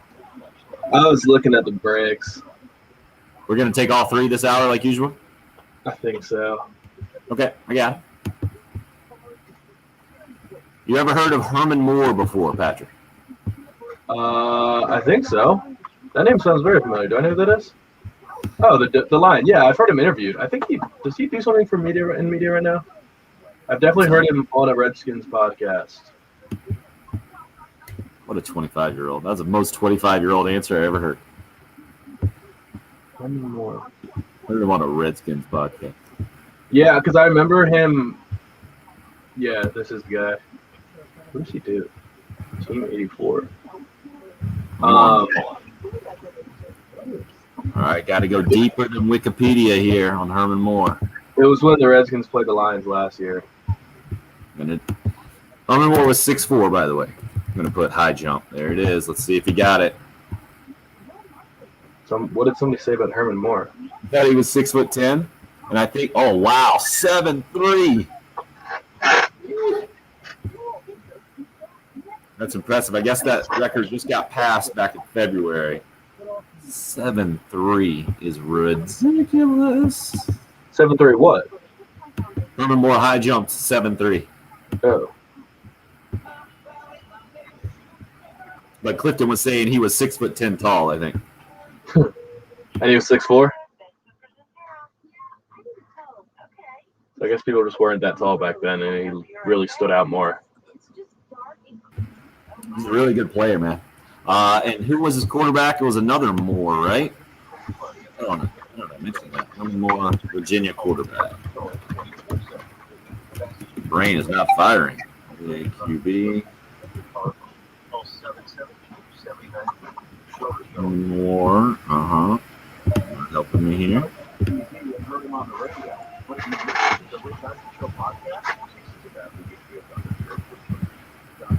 That popping up. More to more. It was more to more.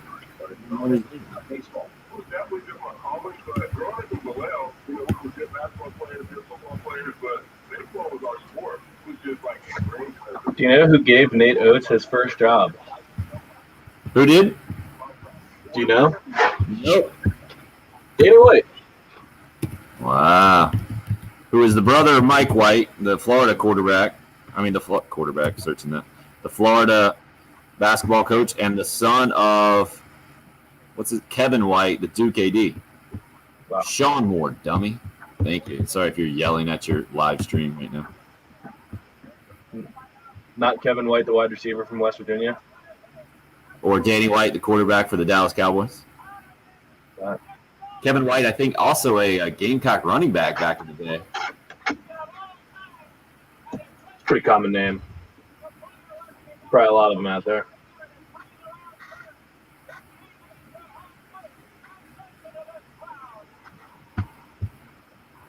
Can't believe I couldn't remember Sean Moore. What a dumb.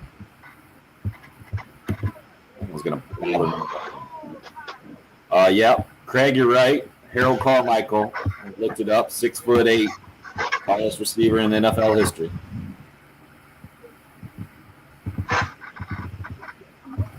All right.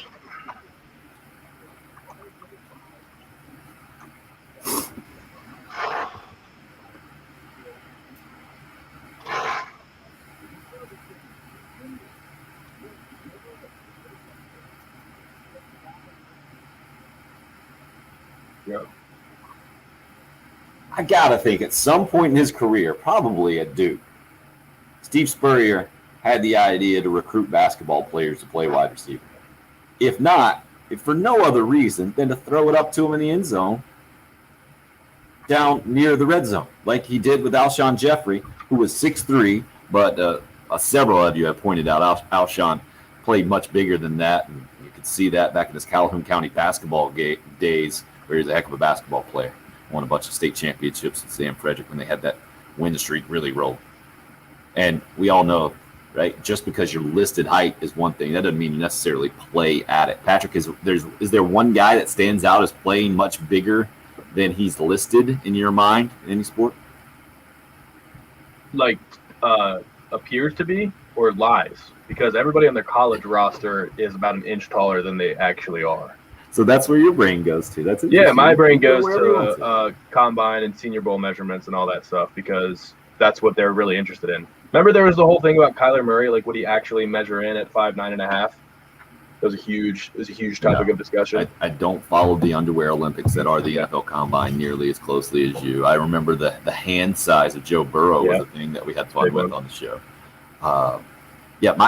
My brain goes to guys who just play bigger than they are. Apparently, I'm not the only one. Clifton hit us up on the live stream and said Herman Moore, the old receiver from the Detroit Lions, and before that, Virginia, where he had Sean Moore as his quarterback, which I had to go look up, and I'm very disappointed in myself about. The old Moore-to-Moore connection. That's when Virginia football was relevant, really good. But Herman Moore, Clifton said, he was in the 6'10" range. He's a little confused on that one. He played about that. That's kind of my point. He played a lot bigger than he was listed at 6'4", though. So he was still one of the tallest receivers that you get. The Gamecocks have had the 6'4" receivers. Jason Barnes' name popped up this morning. Torrey Gurley. They were an inch taller than Alshon Jeffrey and playing at the same time. And monsters on the outside is how Mark Richt described the receivers for the Gamecocks back in their best run.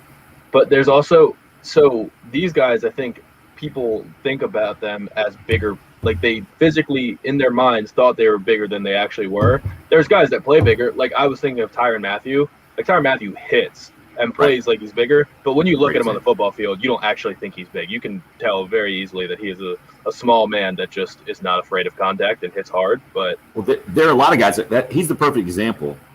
I think if we were to walk by him on the street today, on the sidewalk, we'd say, "Nah, that's not him. It looks like a smaller version of him. Kind of looks like him, but that can't be him." But guys, when they put on the pads, they put on the uniform, there are some who play bigger. Now, it helped that Herman Moore high jumped 7'3". I looked up and had that Virginia record for a while until I think last year. So that makes sense. Alshon Jeffrey could obviously jump, and that helped him play bigger than he is. I'm trying to think of other guys. Kenny McKinley, the all-time leading catch guy at Carolina before Brian Edwards, or I think, Brian Edwards broke that record, right? Played much bigger than his frame, and he always just seemed to find the right spot. And if you just saw him out of pads, you wouldn't think that he was necessarily a football player. Other guys, I'm trying to think of Hunter Renfrow. And Steve Smith from the Panthers is absolutely the same thing as Tyrann Mathieu. Yeah, like just small guys that play physical, basically, is what you think of. Right. Now, Hunter Renfrow and Kenny McKinley have a similar type game. They don't necessarily play physical, but they excel in the most physical game there is out there. Well, I guess, what was your Netflix episode about that Italy home sport? team? I forget the name of that sport. That's probably the most brutal one. I ended up watching that thing, and it was absolutely brutal. So I shouldn't say football is the most physical sport. Maybe the most physical one that we have. Rugby players, wrestlers out there, probably all ticked off. Sorry, guys. Just making a broad statement here. But when I saw Hunter Renfrow for the first time in person, I was like, no way. Seriously, that's him. And I think most people have that reaction if they ever see the former Clemson receiver now with the Raiders excelling in the NFL. What'd you look up, Patrick? You looking up measurables? I see you on there. He's all I was looking up the name of that sport. Oh, yeah, that's right. I can't find it. Oh, that's disappointing. Patrick, come on. You've been called pretentious on the show. You got to be able to pull out the random Italian sport. Harold Carmichael, we've looked it up this morning. Craig weighing in on the live stream as well. 6'8", the tallest receiver in NFL history. Craig's got a great one as well from a guy who played bigger from the Gamecock perspective. Obviously, I was thinking the first thing that pops in my mind is B.J. Mackey is the all-time leading scorer in Gamecock basketball history, and basically played like almost a power forward in a lot of ways at the two guard, doing it at like 6'1" or 6'2". Michael Carrera was just texted in. I completely agree with that. One. Only 6'5". Sure. Yeah. Charles Barkley is a great example, but as far as size or width goes, he was a pretty big dude, but the height certainly. Dennis Rodman, obviously, great NBA example. Devin Downey is probably the best example that we'll get this morning. That one in from Craig, doing it under 6 feet and, man, just going after guys relentlessly. 6'8". E.J. Jenkins is the Gamecock wide receiver. that comes in from St. Francis up from the FCS, the NEC there in what used to be Division I AA football, and set a school record with 13 touchdown catches when he was last able to play, not this past fall, but 2019. St. Francis had their season postponed until this spring and then canceled this spring. So one of the reasons why both E.J. Jenkins at wide receiver and Jason Brown, their quarterback, now transferring into the Gamecock football program. We'll talk more about that. We'll talk about the Tennessee football head coaching search. Josh Heupel's name becoming very popular. That's coming up next. It's the early game. It's 107.5 The Game. Clear. New head football coach, 106.5. Today we're not going to get through something. Not just be a head football coach. You don't have me here, do you? Huh? Just making sure you didn't need me to do it. The Calcio Storico is the game. Nice. Yeah, home game, Netflix. First episode. Only one worth watching, but definitely watch that one. Steve and Jen is back up with her family right now. Time off. There's some health issues with her mom.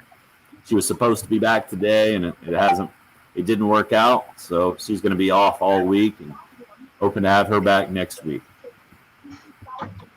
And say a prayer for her mom if you're a praying type, please. Oh, Lottie weighing in. Guys, this one didn't come in earlier. Spud Webb, Muggsy Bogues. Yep. But they're known for being small. They are the guys. Yep. Being tiny. Nate Robinson. Yeah. Now he's just known for getting knocked out, though. And then Michael Adams as well.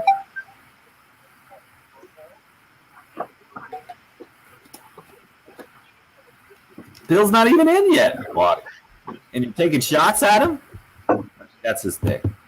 That's his thing. We need him to get back before this next segment ends, though. Oh, yeah, you got him live here? Yeah, I was supposed to do it. How about you? I'll do zero res instead. Cool. If he doesn't come back, yeah. Even if he does, he'll do you have confidence in him sitting down and nailing that thing? I told him that he was going to do it as soon as he got back, so I don't know, he should be ready. Yeah. You'll give him a shot. It is a tougher read, though, because he needs to find his script. What's the last spot before it? Before it? Yeah. Oh, he doesn't need to get back in this break. He can do it going into the next one, I mean. Like, Gotcha. if he's back before that next segment ends. I got you. Yeah, he'll be back. We're good. Usually is.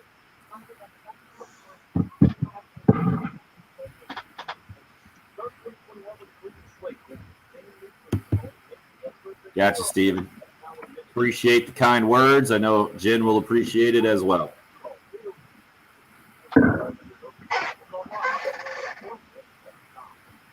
Right now, Allstate has almost as many ways to save as there are types of it. Save for being a new customer. Save more for adding driveway. Note that. Save more for driving safely. Visit Allstate.com or contact your local agent to get a quote. Find out how much you can save. Allstate, now that's convenient to your users.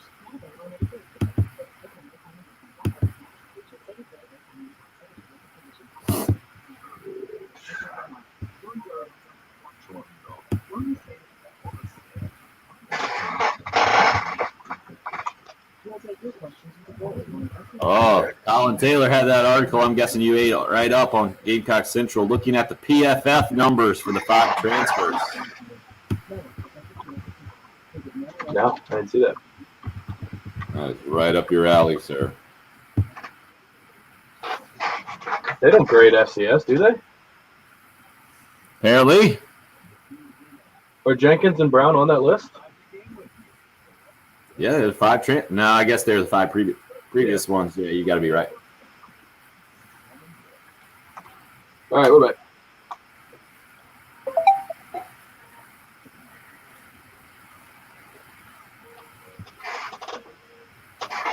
You're up.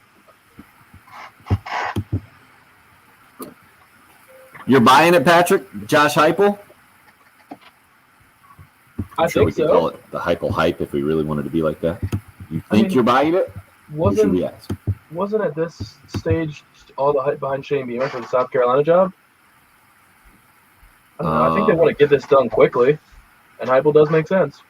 And he's a good coach, and he's a good candidate. I don't think Tennessee fans would hate it.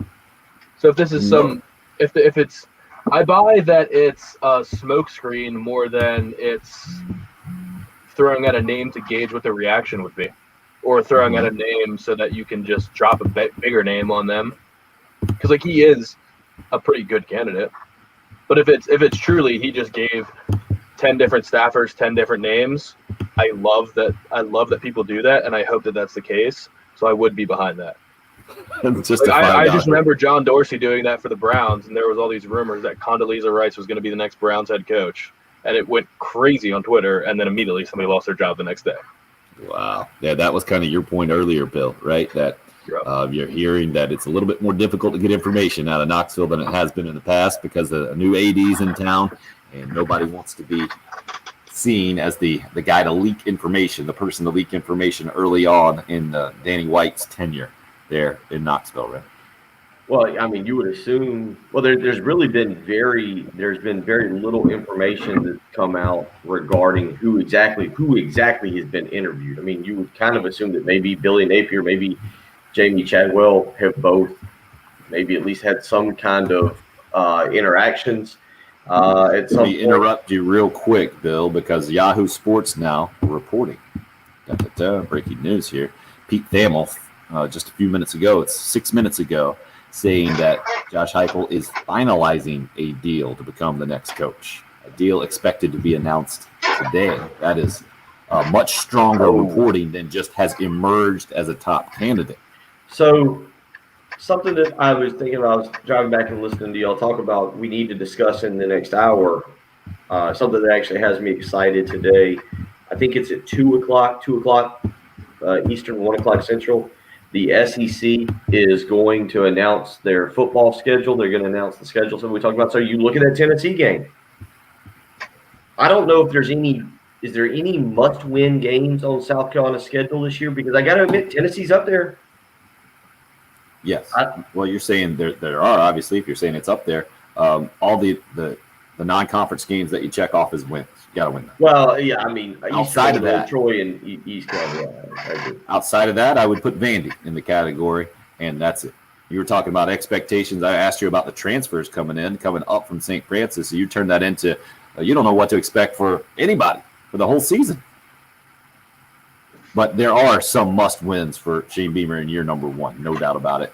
But I think it is basically that group of would that be 4 games, not counting the Clemson game. You get 4 non-conference games total, right? 3 of them look like very winnable games. Well, I mean, you're right. You're right about. I guess I look at South Carolina.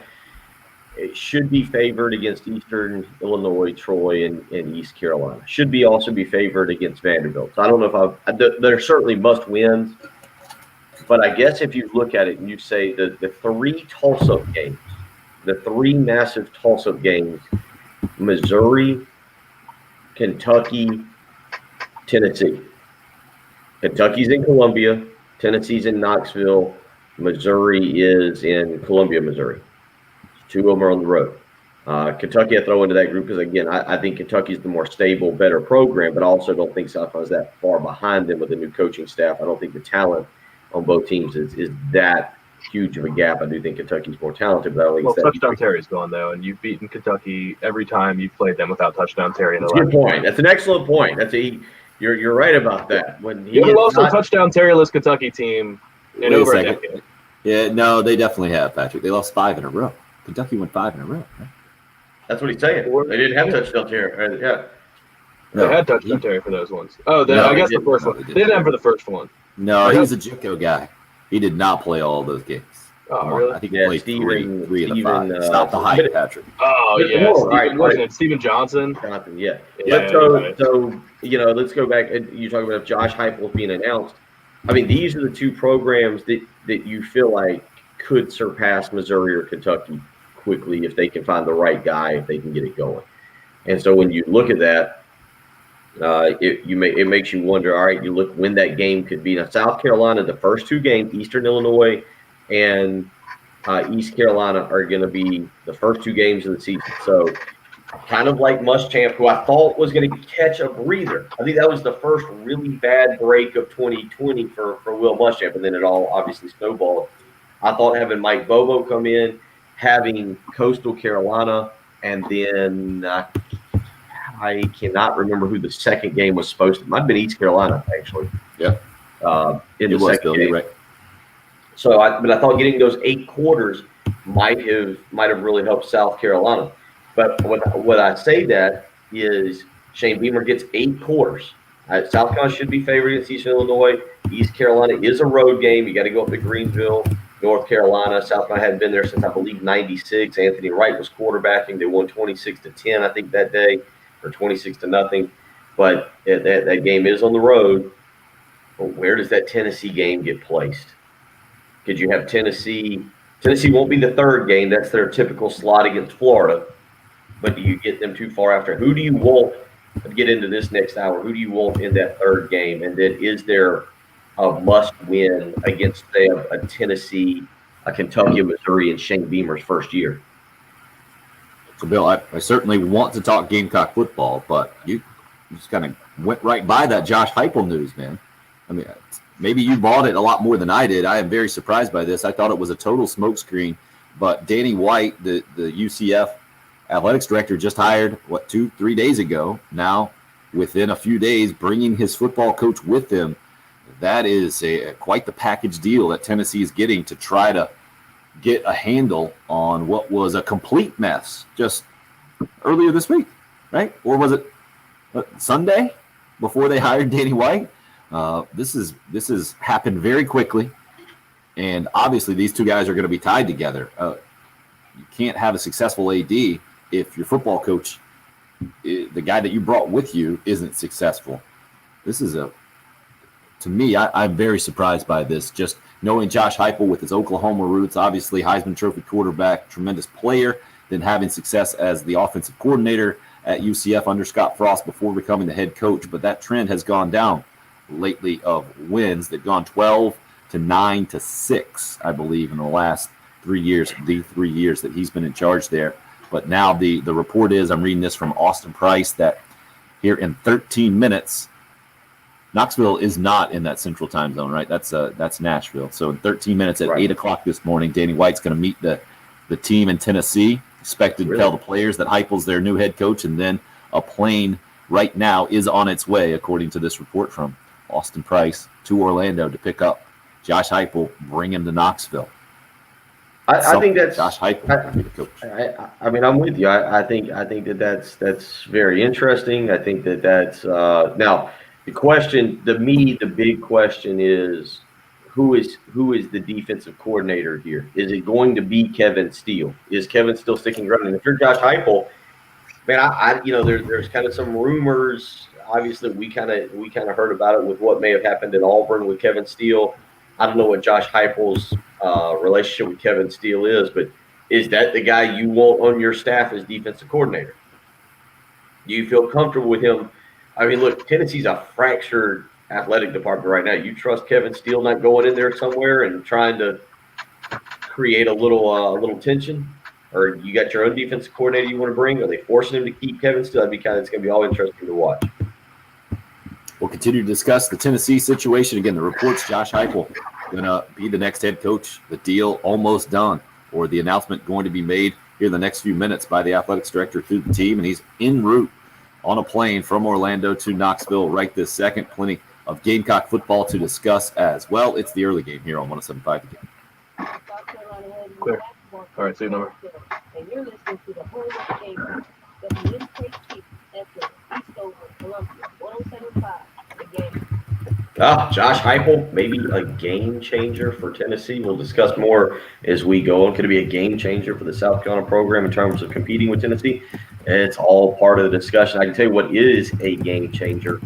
proven quality sleep. That's exactly right. It changes your day. You get a great night of sleep. You wake up rested, refreshed, ready to go each and every day. You don't get a good night of sleep, it can be a rough 24 hours. It can be a rough day for you if you don't get that great night of sleep. That's why proven quality sleep is game-changing sleep. And right now, save $1,000 on the Queen Sleep Number 360 Special Edition Smart Bed, but for a limited time only. You can do this at a Sleep Number store, 2 to choose from, one in Irmo, Harbison Boulevard across from Buffalo Wild Wings, the other in Columbia, 2 Knots Road across from Sand Hills Mall. You can always visit them on the web, sleepnumber.com. Sleep Number, the official sleep and wellness partner of the NFL. Again, right now, you can save $1,000 on the Queen Sleep Number 360 Special Edition Smart Bed, but you need to visit one of the stores or visit them online. Again, 2 stores to choose from, one in Irmo, Harbison Boulevard, across from Buffalo Wild Wings, the other in Columbia, 2 Knots Road across from Sand Hills Mall. You need a great night of sleep. You got a lot going on. Treat yourself to a great night of sleep. Make the switch to Sleep Number today and find out what a great night of sleep is truly like.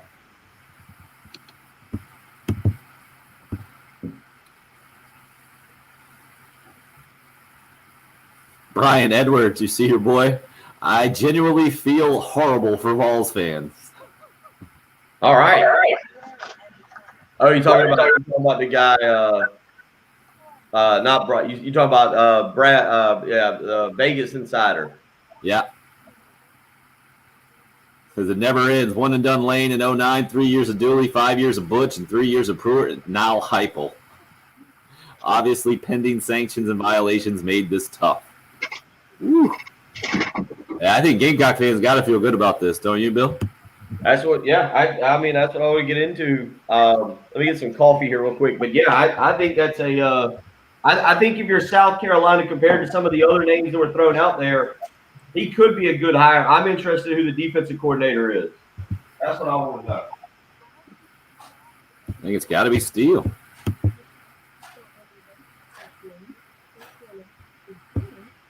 Patrick, good for you. That's the one thing you haven't been bitter about this morning is the Heupel report. You nailed it.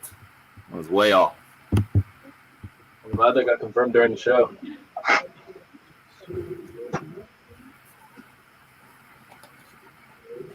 Yeah, we're going to have no time.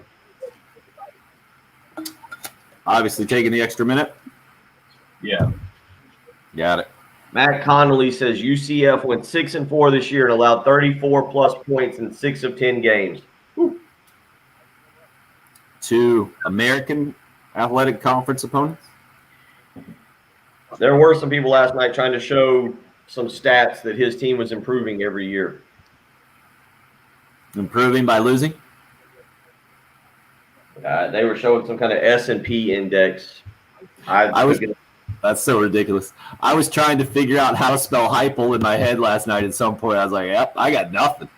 No clue. I know there's an EU or a UE, and I think there might be a second one. And so I'm not the other one, Jason. I hear you. I had to look it up for sure. He says Gamecocks are good with Tennessee hiring Heupel. I think you want to make that a poll question? How do you feel about Tennessee's hire? I don't know exactly what you'd want to. Topical, like it. How about who will win more games in the next 3 years? Yeah. Beamer, Heupel. Well, but here's the thing about that. If you throw that out there, you're throwing it out here in South Carolina. I would assume most would hope that it's Beamer. I mean, I don't know if you're voting with your heart there or, you know. It's kind of like me saying that just a minute ago, me saying that must-win games. What's a realistic?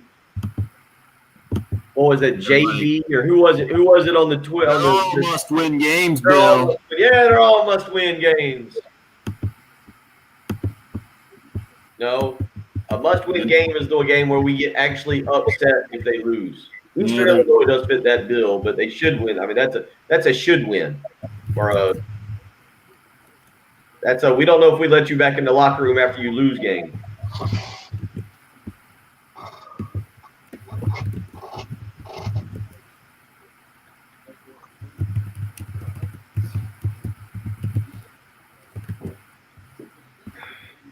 Going a home run for the Vols, home run for opponents. All right, we're back in 10 seconds, going right in the end of our bed. You got any other suggestions?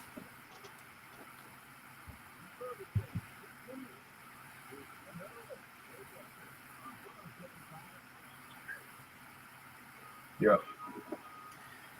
Well, that escalated quickly. We went from talking about my big hot take this morning. No way this is real. It's all cynical media guy. Smoke screen by Danny White. Smart move, savvy. Josh Heupel, UCF, not going to come with him. He's going to get one of those Tennessee guys, Napier, Chadwell.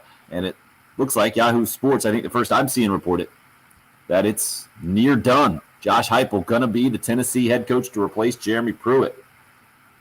Bill suggested it to be a poll question. Good suggestion, Bill. Yeah, what when do you you think give of me a Tennessee 30-minute break, hiring when you give me a 30-minute break in the middle of the show, I tend to come back rejuvenated and ready to attack the last hour. Well, this break won't be that long. We'll be back for hour number 3. So. Coming up next here on 107.5 The Game, it's the early game. Josh Heupel to Tennessee. Dang near official.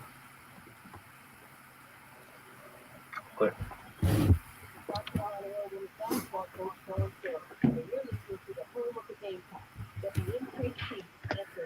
Now that we got the live stream going, I may have to get back into the fixing breakfast one morning.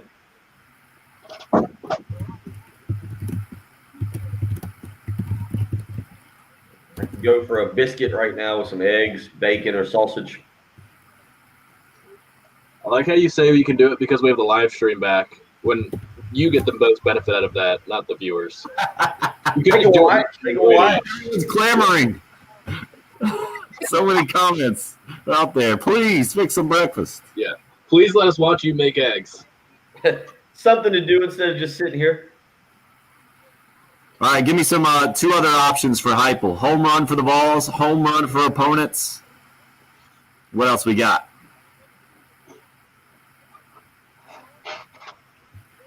Mediocre at best. Underwhelming. Would you go underwhelming? Seems about right. Underwhelming? I don't know. Okay, I'll go.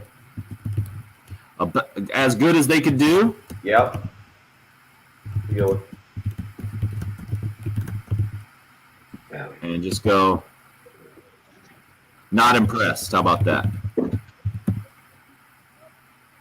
Sounds good. Underwhelming's good. Underwhelming. Probably dominate this thing, I think. I don't know. If there's anybody saying home run for the Vols, I'll be shocked.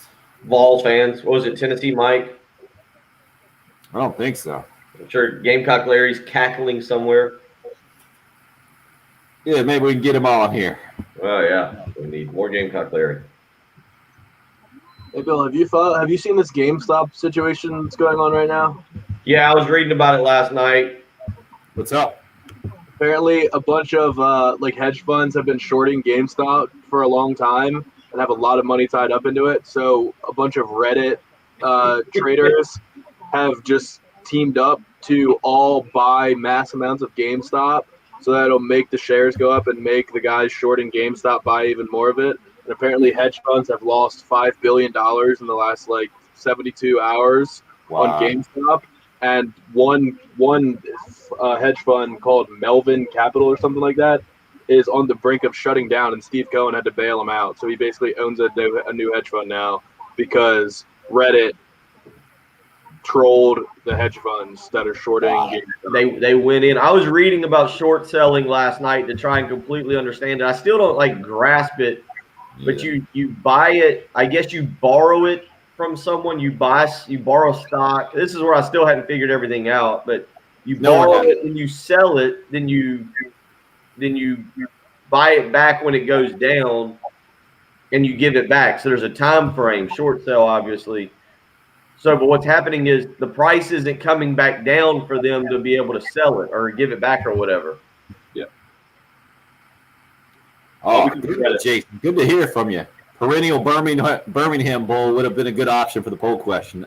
Now we can have everybody on the stream suggest the poll question stuff. That's right. Well, what's his name used to always do that? What was the guy that always sent in? He was Little very job. Huh? He would make up our poll questions. Little John's great at it. Great producer on the program. Derek Dooley-esque would have been a good one as well. Very, very similar type answers.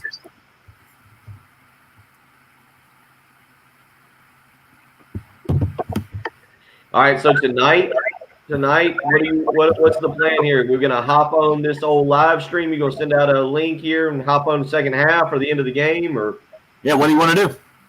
What do you think, guys, on the live stream? What would be the best idea? We're thinking about obviously we won't be on the radio, but we can just yap at each other here on the computer, either during the game, after the game, halftime. I don't know. I think it might be a call on how the game's going, huh, Bill? Yeah. I mean, it's up to, I guess we'd have to put it out. I don't know. I feel like if we start in the game, I don't know. How's everybody going to feel if we want to cut it off at halftime? Well, they might be with us. They might be turning it off as well. But Craig says start at the beginning. That's tough at my house. 7 o'clock bedtime, man. I think we call it maybe 9. We call it from 9 or 9:15. I don't know. I'd say how's 8:30? That's going to be about the final 10 minutes of the game. If it's going bad, we can kind of talk about it. Second half, Travis suggests. How about at halftime and we do the whole second half? Can we do that? No. You can start it at halftime. We'll join. I mean, that's 8 o'clock. That's fine. Yeah, what if we go at 8? See how it goes. Patrick, can you be in or are you working? I'll be working. You'll be working here, right? No, Dave will be working here. Yeah. That's right. Dave's doing that. So you'll be UPSing? Yep. Gotcha.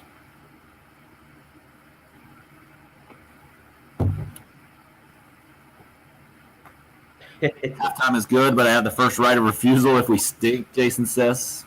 Good one. Well, you can get on and Hope says after the game. Yeah. Good question. well, we can shoot for that. Yeah, we'll definitely do something. See how it goes.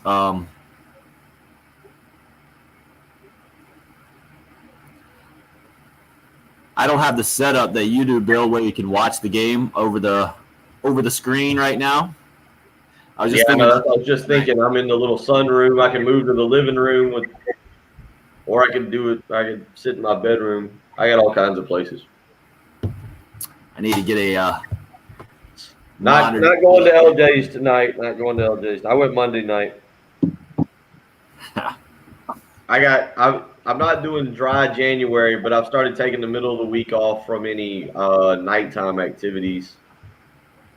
And I'm day 2 of just straight black coffee. You made it yesterday? I didn't think you made it. Yeah. I thought you gave up yesterday. Straight black coffee? Or you just stopped drinking it? No, I'm mixing in water. I had a Big Mac last night too after basketball practice, so I'm going to the gym for a little while today. That always seems like a good idea until you eat it.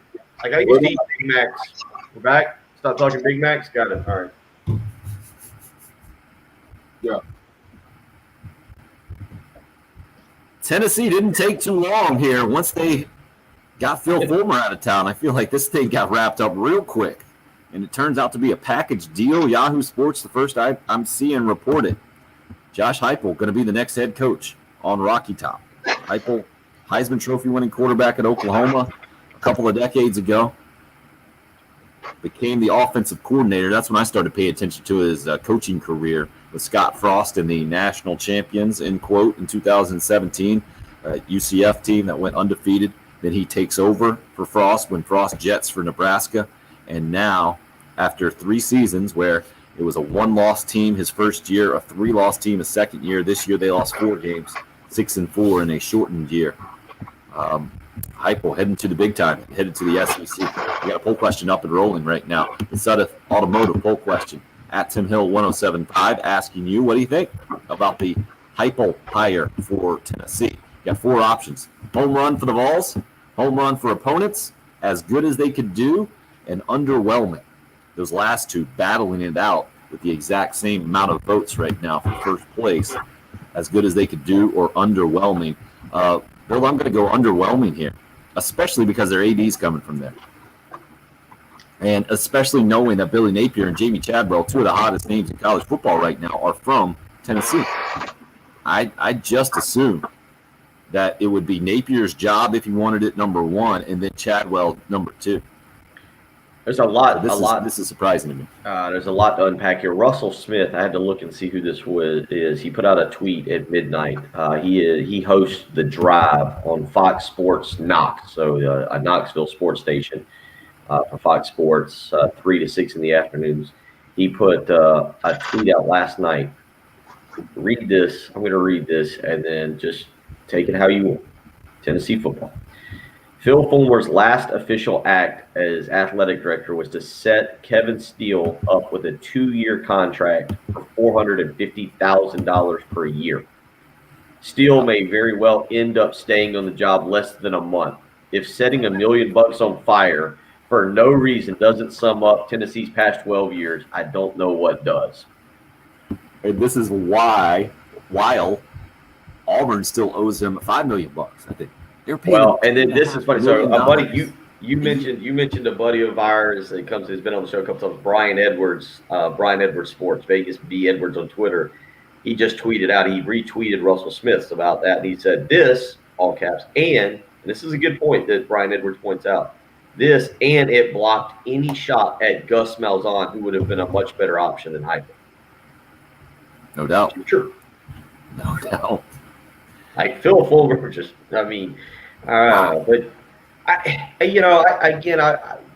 Heupel, I don't know.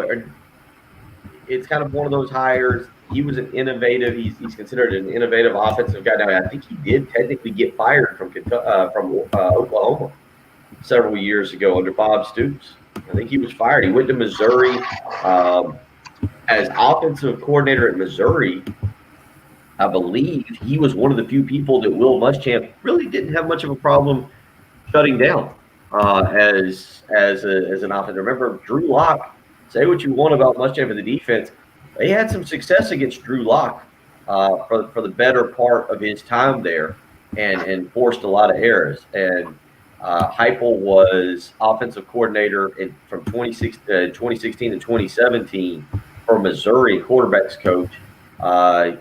Again, I need to see if he was technically fired or did that weird thing where he left to pursue other opportunities. But, this is kind of one of those things. He goes over and takes over for Scott Frost.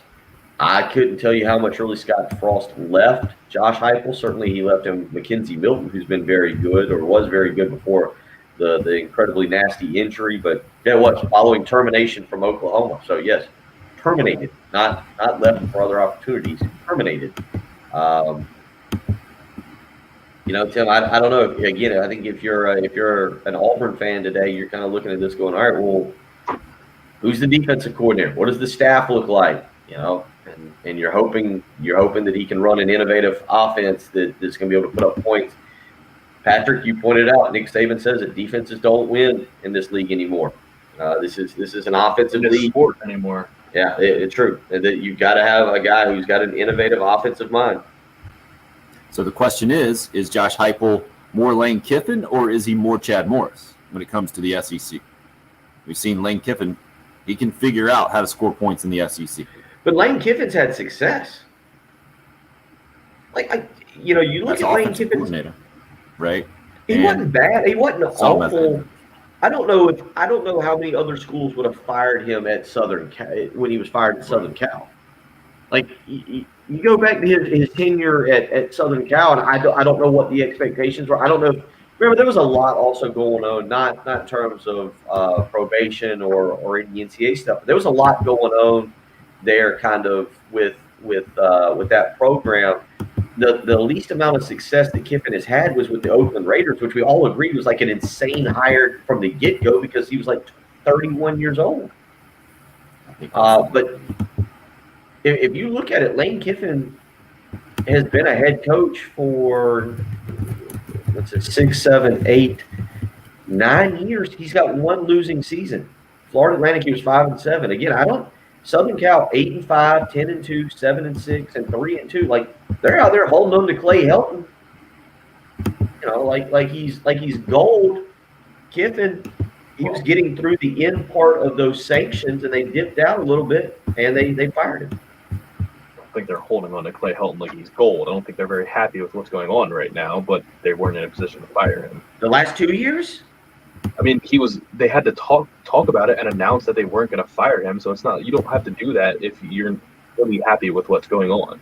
But don't you make a change? When the market just gives up on gold, that's what Bill's talking about, maybe. Right. I mean, you guys say that, but what do you like? I disagree. I agree with you in everything other than the way you make it seem is like Southern Cal is thrilled with what's going on right now and they love Clay Helton and can't ever imagine a life without him. Auburn could make a change. We know that. But it is a very similar position as Gus Malzahn. It can very well get fired next year. I think that's all Patrick said. Yeah, he get fired the last 2 years. He's been on the they ended the season in the top 10, right? This year? That's the gold standard. Don't get fired. Justin says, if I'm a Tennessee fan, I'm happy with the hire. Bill, and this is kind of to Timothy's point on the Facebook chat there, thinks I'm a big Tennessee fan for talking about this hire, and I don't like the Gamecocks for some reason. How do you think Gamecock fans feel about this hire? I think Carolina fans have to like this, personally. This is a guy that doesn't have SEC experience that you mentioned, fired at Oklahoma. And if the trajectory was going the other way at UCF, I think maybe you're much more concerned. But he's the guy who took over for the guy at Central Florida, and you weren't going to maintain undefeated seasons. I get that, but he hasn't had overwhelming success as a head coach. And knowing that Hugh Freeze was out there, Napier, Chadwell, I think any of those hires would scare Gamecock fans much more than this hire. Where are you at? I don't know if they would scare Gamecock fans. I mean, it's not a home run hire. It's not somebody that I think you look at and go, all right, well, that program's probably instantly moving ahead of us behind that leadership. But then again, I don't know. Josh Heupel, there are things there with Central Florida where I can see some people thinking that he could do the job in Tennessee. I think it's one that, again, it doesn't scare you, but you're also – I don't think it's Derek Dooley. I wouldn't compare it to Derek. Derek Dooley, we all looked at like, oh, well, they've missed on everybody. And give credit to Danny White. Maybe he did reach out to Billy Napier and Jamie Chadwell. I think if it had been Jamie Chadwell, there would have been a segment of the fan base who obviously wanted Jamie Chadwell, who probably would have gone mass hysteria and said, this is now Tennessee's about to absolutely whip us every year. We're going to regret letting Chadwell get out of here and not hiring him. But I think Jamie Chadwell and Josh Heupel are similar. I don't think they're home run hires. I don't think they're guys that you also like just say, boy, what a ridiculously bad hire. How awful must we be that we end up with this guy? What I find interesting, what I would like to hear more of over the next few weeks is what did Tennessee try to do? Did they swing and miss for James Franklin and Matt Campbell, and then instantly was Josh Heupel third? Did they go after Billy Napier? Like, did Billy Napier – that would be what if they went after Billy Napier, Napier would now turn down half of the SEC? Am I close to that? Yeah, but didn't you fully expect Billy Napier to turn this job down? I didn't. I don't know. I don't know what Billy Napier would have been the slam dunk because he's turned down other SEC schools, and Tennessee could finally say, "Hey, look, we still got it. People still want to choose us over Auburn, over South Carolina." I don't know what Billy Napier's. I don't know what Billy Napier's trying to do right now with LSU. LSU or bust, isn't it? That's a wild game to play. I guess he figures that there'll be like. I agree. It could be Florida. It could be. It doesn't have to just be the SEC either. It's true. Let's see. A lot of you weighing in here. Is this Derek Dooley 2.0? I hope so. B from Columbia on the Cool Care Heating and Air text line. Anonymous texter. Ha ha. He starts. Always a great way to start. Many Tennessee fans are saying the same thing Carolina fans, myself included, the texter says, were saying. Could have had Chadwell. That seems to be the sentiment. I guess maybe some instant message board diagnosis there from an anonymous texter. Eric and Sumter, as someone who went to Tennessee, is from Tennessee, but now lives in South Carolina. Trust me, no one in Tennessee is excited about this hire. Okay, so Eric and Sumter speaking for everyone. in the state of Tennessee. Jay from the Interstate, with everything going on at Tennessee, potentially going to happen with the NCAA. By the way, let me correct that. It's not potentially going to happen with the NCAA. It's happening. If you were Chadwell or Napier, would you want to go? It's going to be rough the next couple of years. This is a stopgap hire. I guess I kind of understand that. But if you're Chadwell especially, just financially alone, you can't turn down this opportunity. It just makes zero sense to quadruple your pay, probably more than that. And also that also kind of gives you a built-in excuse or explanation at least about why you're not completely turning things around immediately. I don't think that's how you could view that thing from Jamie Chadwell's perspective. Maybe from Billy Napier's perspective, just because he's got the Alabama background and has had a few years of success there in Louisiana, and clearly we know he's had some contact with other SEC jobs. I don't know. Another anonymous texter, even though Beamer didn't have head coaching experience, I feel the same as Tennessee head coaching hire. It's okay, but not exciting, is what that texter says. Well, go ahead, Bill. One thing about that, I think people have accepted Beamer more and more because of the enthusiasm. Part of what has helped Beamer is the way those press conferences went with Will Muschamp. And Beamer has at least come across in press conferences as, I shouldn't say come across. He is genuinely excited to have the South Carolina job. Like Josh Heupel doesn't have any Tennessee connections. There's nothing there. Shane Beamer at least was born in the state. He had coached at South Carolina. Wait a second, Bill. While you're saying about connections, we have a gem of a text in on the personal text line from the great Tommy Moody this morning. You guys seen this? Yeah. Sure. Just what we figured 6 weeks ago. Auburn would hire a coach born in Idaho. Tennessee would hire a coach born in South Dakota. Who knew Josh Heupel was born in South Dakota, by the way? Mike Leach is from California. Dan Mullen's from Pennsylvania. Nick Saban's from West Virginia. Eli Drinkwitz is from Oklahoma. Mark Stoops is from Ohio. Jimbo Fisher from West Virginia. Lane Kiffin, I guess born in Nebraska, but has jumped all the way around with his dad. So Shane Beamer, Kirby Smart, and Clark Lee. Tommy hits us up. He thinks the only 3 SEC coaches born in the Southeast, and then he adds Ed Orgeron there from Louisiana. So 4 of the 14, maybe the only Southeastern guys. That's kind of where you're going with this as it pertains to the Tennessee lack of connections. I think that's notable because of the mess this thing has been, because you are, for all intents and purposes for college football fans, the governor of Tennessee when you're the Tennessee head coach, and there are a lot of people coming at you, man. I'll admit I've never listened, and I will try at some point today. Obviously, I'll listen to his press conference at Tennessee. But what kind of energy does Josh Heupel come in and give off to the program? Like what kind of that was right now. That's the big thing for Beamer. A lot of people, while skeptical, which is totally understandable, are at least starting to buy into Beamer a little bit because there's an energy, there's an enthusiasm, there's a genuine likability about him that you can look at. I don't know. I've never listened to Josh Heupel do an like any kind of interview. So I couldn't tell you how he's going to come across when addressing the media and his new fan base today in trying to convince them he's the guy for the job. I think that'll be interesting. He comes out and he's very energetic.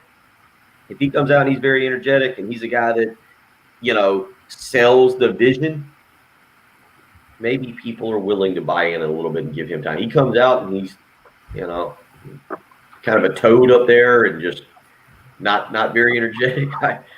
Danny White's putting a lot into Josh Heupel. We'll see. It's going to be interesting. Again, your poll question, I think if you're South Carolina, you're looking at going, all right, Tennessee didn't go out and hire the next big thing. Maybe he will be. Maybe Josh Heupel goes and gets a great defensive coordinator. Maybe Kevin Steele's that guy. Maybe he hires a team full of incredible recruiters, and they turn out to be a juggernaut program. Maybe they're what we've seen from Tennessee the last 5, 6, 7 years. A Jeff Scott hire would have scared me, Jason says on the YouTube live stream. Chadwell or Napier would have concerned me, Jason continues, and he finishes with, I'm largely indifferent to Josh Heupel. Tevin says, I saw this hire coming from a mile away when Danny White got the AD job at Tennessee. Definitely not a home run hire.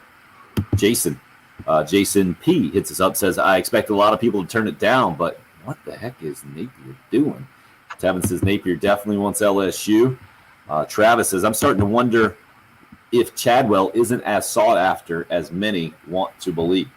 That's an interesting point. We'll talk more about it as we continue to roll on. Bill, you wanted to take this in the Gamecock football direction. And now what does Tennessee and Carolina mean in 2021 for Shane Beamer and the Gamecock football program? I think it's huge. I think we'll get to that as well. I was setting it up, Bill. Setting it up as a tease. Not for your gas baggy hot take, man. I see why you were the one you told me years ago about this. It's a health, more of a health kick. I'm not growing up. Somebody said earlier I was growing up. This is just, I was reading some of the benefits of no sugar coffee creamer in your coffee, and so my coffee for wellness should be in. I think it was shipped yesterday. One estimate had it coming in today. One is tomorrow. So coffee for wellness, but yeah, the black coffee Tim. I can see it. I'm perky. I'm energetic this morning. I'm like Mike Greenberg. I just need a makeup person now that we're doing the live stream. We need to get your head out of the bottom. There we go. He adjusted the live. Yeah, his head was floating at the bottom of the screen. Now he's ready to go. I like Patrick's not convinced by any of this. He just has his back to us, doing a professional job producing this thing in the Herndon Chevrolet studios in downtown Columbia. Plenty more football to discuss. But the big news today, again, Tennessee. I think 20 minutes ago is the report when Danny White informed the team up there that Josh Heupel, the Central Florida coach, coming with him from Orlando up to Knoxville to take over for that program after Jeremy Pruitt has left it in NCAA hot water. You're listening to the early game. It's 107.5 again.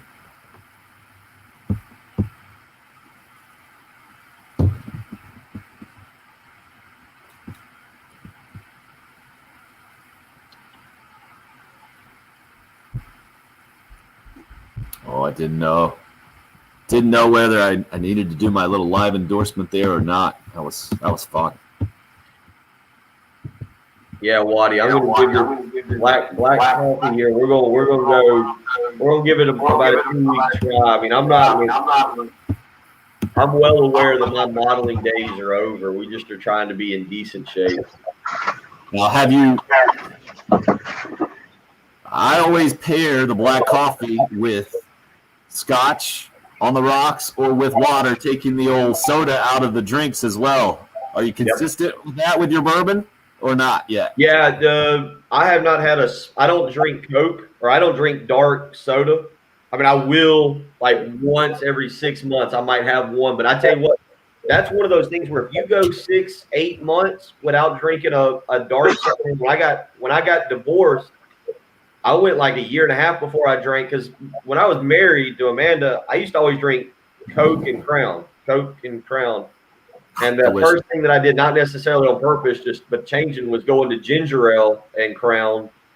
And then I came all the way down to Sprite. But if you go 6, 8, 10 months without drinking a dark soda with all that sugar, I don't know how you drink it afterward. It's borderline just nasty. I mean, there's so much sugar. I don't know how people do it.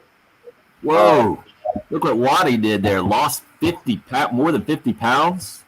Quit sugar and dairy. Started on black coffee. Grows on you. Well done, Waddy. I mean, literally, all I've had to drink this month. Now I will say this is only day 2 of the black coffee, but all I've had to drink this month is coffee, water, and bourbon, and then a little bit of milk. I drank a little bit of milk for about 2 days, but impressive. So Waddy goes with decent shape. He's shooting for, and Coke only with Jack Daniels only on Saturdays. No, that sugar, man, that sugar will get to you. I admit that sugar in a Coke. I keep a few Cokes here for the kids. I buy a lot of Sprites for them, but I went and got 2 pieces of glass. I think I mentioned this the other day. I have the guy who lived here previously built a gun rack, and I don't have those kind of guns that I want to show off, or I don't. That's not what I want to do. So I took the cabinet and turned it into a liquor cabinet. It's got glass doors. It actually looks pretty good. I'm thinking of getting some of those multicolor LED lights to put in there. By the way, Stewart yesterday, I should mention him. He came up to the house. Nice. Good guy, man. Super nice guy. So another live stream miracle. Not only did Bill capture lightning on camera, he also just had a guy come over to Stuart come over to wire the lights. So we looked at it. We looked at how we're going to do it. So I need to text him. And you're going to do Love Chevy in a minute and a half, Bill. I didn't know if I was going to do it before the break or after. Love Chevy in a minute and a half. Yeah, we're going to combine. So I'll do 0 res in the next break, 8:40. Yeah. We're good. There you go, Patrick. Attaboy. Alan, I did used to drink a lot of sweet tea. As a matter of fact, Stuart's uncle, guy that came over yesterday that we connected with, his uncle is Gene Antley, who runs Palmetto Pig. Palmetto Pig is, I mean, that's my barbecue place downtown. I would get a sweet tea and their barbecue on a white bread with their salt. I got 2 kidney stones from drinking too much sweet tea. Yeah, you got that kidney stone. That sweet tea will get you. Yeah. This is the last spot, by the way. It's a minute. I'm pulling it up. That's why. Thanks for keeping us on track, Patrick. We need a 25-year-old keeping us in line. All right, I got my script. You got 30 seconds. Well, now you got me a low play. You said this is the last spot, the low spot. Hope's with you, cutting back on. It's one spot in the computer, but I guess it's a double ad. Gotcha. Yeah, Hope. Sweet soft drink. I'll drink Sprite occasionally. Alan, we hear you there. Never been a tea guy though. So I'm lucky there. Big news for Tennessee. New football coach. We'll continue talking about that. How about this big news for Love Chevrolet? That's right. Love Automotive from Casey, their massive pre-owned store, is moving over and joining the great folks at Love Chevrolet, I-26 in Harbison between Lowe's and Frankie's Fun Park. That means you now have a one-stop shop, largest selection, lowest price guaranteed. So you need to start your 2021 with a visit to South Carolina's even largest volume Chevy dealer. Go visit the great sales staff over there. I've always worked with Josh Putnell over there, does a fantastic job, takes care of me. Any problems I have, I can call him. Even after purchasing my Tahoe 2 years ago, I can call Josh. They're ready to help me each and every day. And that sales staff, phenomenal. They're being joined by Michael Corley, Dennis Rowe, Gary Ellis, Eric Sturgeon, James Jakes. So now when you go visit Love Chevrolet, I-26 in Harbison between Lowe's and Frankie's Fun Park, you're getting not only the largest selection of pre-owned and new vehicles, you're getting the best price, and you're getting an incredible sales staff. Don't wait around. Go visit Love Chevrolet. You can do so on the web, lovechevy.com, or in person. I-26 in Harbison between Lowe's and Frankie's Fun Park. That's Love Chevrolet. Get out there and check out all the great deals going on.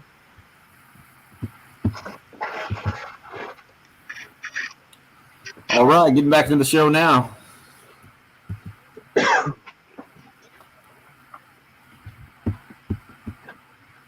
You're up. Josh Heupel, new head coach at Tennessee. Yahoo Sports, I think, the first to report it this morning. KT from Lexington via Facebook on the live stream this morning. Tennessee was probably a hard job to fill with the NCAA coming in with a big sledgehammer. I think it was the best they could do in the current state of the program. That's a specific answer to the Sudeth Automotive poll question this morning. What do you think? Tennessee hiring Josh Heupel, as good as they can do right now. More than half the votes in. Just saw my dad hit me up on the personal text line. That's where he's weighing in this morning. In second place right now with a third of the votes, underwhelming.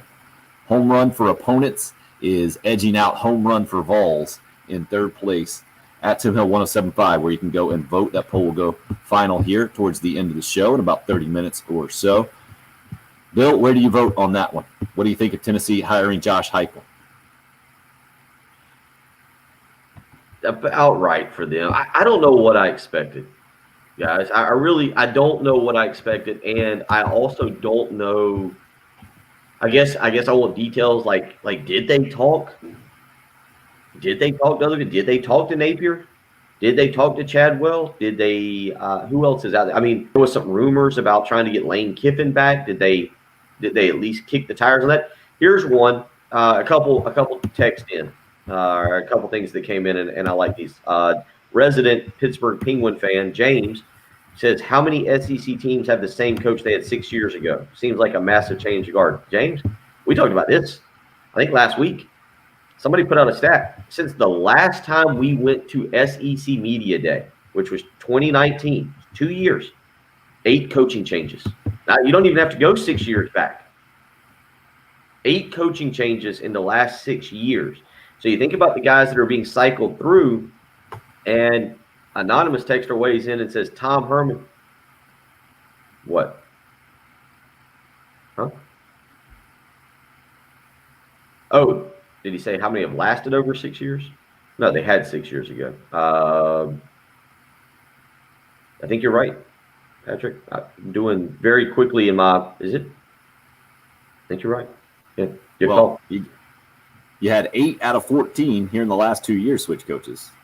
And then other programs that are out there that weren't part of that 8. Jimbo Fisher hasn't been there that long over at Texas A&M. Ed Orgeron hasn't been there that long at LSU. Bill, what else is popping up in your head? So, I think you might be longest tenured. Yeah, because he came in the same year as Muschamp. This would have been Muschamp's 6th year. Are we right about that? Yeah. Let me ask this. This anonymous texter, he's not going in the direction I'm going to take it in. I'll read his text. He says, Tom Herman, perfect example of up-and-coming coach waiting for perfect job and it going poorly. Hopefully Chadwell and Napier not turning down good opportunities. This is, Tim, when you ask, like, what do you think about this coaching hire? Tom Herman didn't do bad at Texas. He didn't live up to Texas standard, but we all agree. What, 90% of the schools out there would have kept Tom Herman? You guys agree with that? Yeah, somewhere in there. And here's why I say that. If Tennessee would have hired Tom Herman, I would be more fearful, or I would look at this as a better hire. But Tom Herman didn't have a losing season in Texas. 7-6, 10-4, 8-5, 7-3. Do you guys agree with me? If Tennessee hires Tom Herman, who I think is a young, I think he's arrogant. They're all arrogant, but arrogant, young, energetic coach, never had a losing season, could come into the SEC, could be innovative with the offense. Like, I would look at it and be like, man, Tom Herman at Tennessee, that one kind of scares me. Mark Stoops, by the way, we forgot about him at Kentucky. Yeah. He's been as well. Yeah. Thank you for that help on the live stream there. Who hit us up with that? Nick the Quick hit us up with that. Well done. Alan asks, is it still great to be a Tennessee Vol? Asking for a friend. Why do all the Tennessee hires, Randy says, seem to be a reach for untapped potential that don't work out? On the flip side, basketball seems to be doing a decent job over there. More than a decent job. Rick Barnes, heck of a coach. The situation there, it is odd to me, especially I'm guessing Randy is like us and has seen the perennial powerhouse days of Tennessee. I know Patrick has not. It's been a mess there. This one I understand with NCAA issues. I get why you can't get a James Franklin down from Penn State or a PJ Fleck from Minnesota. It would be a big step down for both of those guys where their programs are right now. And you got to deal with NCAA mess, and they've already proven themselves. They don't have to come to Tennessee and prove themselves. The other hires that have happened have been kind of mind-boggling, I think, and to a large degree. The Pruitt just complete cluster of last time, Greg Schiano and the whole deal. Derek Dooley was, I think, their first try at an unproven guy who could have been Tennessee's own and kind of been like Phil Fulmer was maybe. But, yeah, it just hadn't worked out, man. I feel like this kind of follows in that hire. Josh hits us up on the Cool Care Heating and Air text line. Is he a better recruiter than Shane Beamer? Nope, not worried. UT has to raid the Carolinas for talent if they're going to have success. Not going to happen. That's from Josh. It depends on who his staff is. It depends. Steele is if he keeps Kevin Steele, they do indeed bring Rodney Gardner in. Keep an eye on that. You know, you got to get guys around you. But I want to go back and ask you guys, like, I know that I read the Brian Edwards, the Vegas B. Edwards tweet earlier about it. By keeping Kevin Steele, you kind of eliminated Gus Malzahn. I don't know. I've seen pictures of Gus and his wife playing golf and hanging out and enjoying life. I don't know what Tom Herman is doing. I would assume Tom Herman is going to be able to get a very good job when he wants to. But you guys agree? Those are two guys that are sitting out there that are young guys that have had success. if either of those guys ends up in Tennessee, the majority of people texting in or calling in or sending stuff in on the live stream right now today are going, "Oh man, Tennessee probably just moved right back ahead of us." Don't you think so? If it's Gus Malzahn or Tom Herman? Oh, right. I got the exact opposite sentiment from Teddy D. He says, we officially just jumped ahead of Tennessee as a football program. There are 3 levels in the East. Florida and Georgia at the top. In the middle, Carolina, Kentucky, and Missouri. And he says at the bottom, Tennessee and Vandy. I love this hire from Teddy D. Go Cox. Sorry, I thought you were in the middle of your gas baggy hot take. That interrupted you, Bill? Well, no, you guys are, I mean, do y'all agree, though? Look, those guys sitting out there, those names are names that would scare Kentucky, South Carolina, Missouri. Tom Herman or Gus Malzahn are I guess, obtainable. Again, I don't know their plans right now. I don't think either have spoken to whether they want to coach next year. I do think both will be back in the coaching game in the next 2 years at good jobs. Probably. I think the only names that would scare Carolina, or the only names that would scare me, Billy Napier and Hugh Freeze. Hugh Freeze, I kind of ruled out because of the baggage. I didn't see just his baggage. And Billy Napier, I ruled out. That's why I picked for this poll basically what I expected, because that's the best they can do, whatever the answer was. So I didn't expect them to be in the running for the elite candidate. Billy Napier would have been a home run hire, but the fact that he turned down Auburn made me think there's no way he's going to take the dumpster fire that is Tennessee right now. So then everybody else is in the same tier. I mean, Jamie Chadwell is in the same tier as Josh Heupel in my mind. I agree with you guys. I agree exactly with what you're saying, Patrick, and I think, Bill, you're on board with that as well. But that, to me, puts Tennessee in the middle group in the SEC East with Carolina, with Missouri, with Kentucky. Doesn't put them at the very bottom. Yeah. I mean, Vanderbilt's in a league of their own. Yeah, exactly. So I get Teddy D's enthusiasm, and I don't necessarily disagree that this helps Carolina jump Tennessee, because I think when you're talking about programs, you have to take in NCAA sanctions and issues into effect, which are going to come. And we said it many times, they have 13 million reasons to prove that themselves and then self-impose the sanctions. We'll see if the NCAA agrees, Bill. Where are you on this? You agree that they're now squarely in the middle with those other teams in the SEC East, Carolina included? I agree with you. I think you got Georgia. I think Georgia's just more – I don't know what Dan Mullen did this year. I think Florida's good. Dan Mullen just seems unstable to me. Like, just some of the things he did this year just seems a tad unstable. They've got some coaching turnover. They're losing Kyle Trask. They're losing Kyle Pitts. So I got Georgia kind of in a league of their own, much like you got on the opposite end of it. You got Vanderbilt. Then you got Florida kind of hanging around too. And then I'm with you. I think that's what South Carolina fans have to realize right now. The Missouri with now going into a second-year head coach. And Mark Stoops is going into year 9. He's been there 8 years, 49-50 overall, 24-42 in the league. He did have a 2-10 to start the season, start his tenure. He had a 10-3, balanced that out in 2018. But I don't think that there's that much difference between South Carolina, Tennessee, Missouri, and Kentucky. South Carolina and Tennessee are easier jobs to recruit to. South Carolina's got a better recruiting base. North Carolina, Georgia being a little bit closer to Florida. The amount of talent that comes up in the state of South Carolina, that if you can land that, your team can be as talented as Kentucky. Would you guys agree that Kentucky, outside of that 10-3 team, which was really actually good, we didn't give that Kentucky team enough credit. I don't think Kentucky's ever been that much more talented than South Carolina. They've just flat out coached South Carolina a lot over this current winning streak. You would agree with that? I mean, it's just –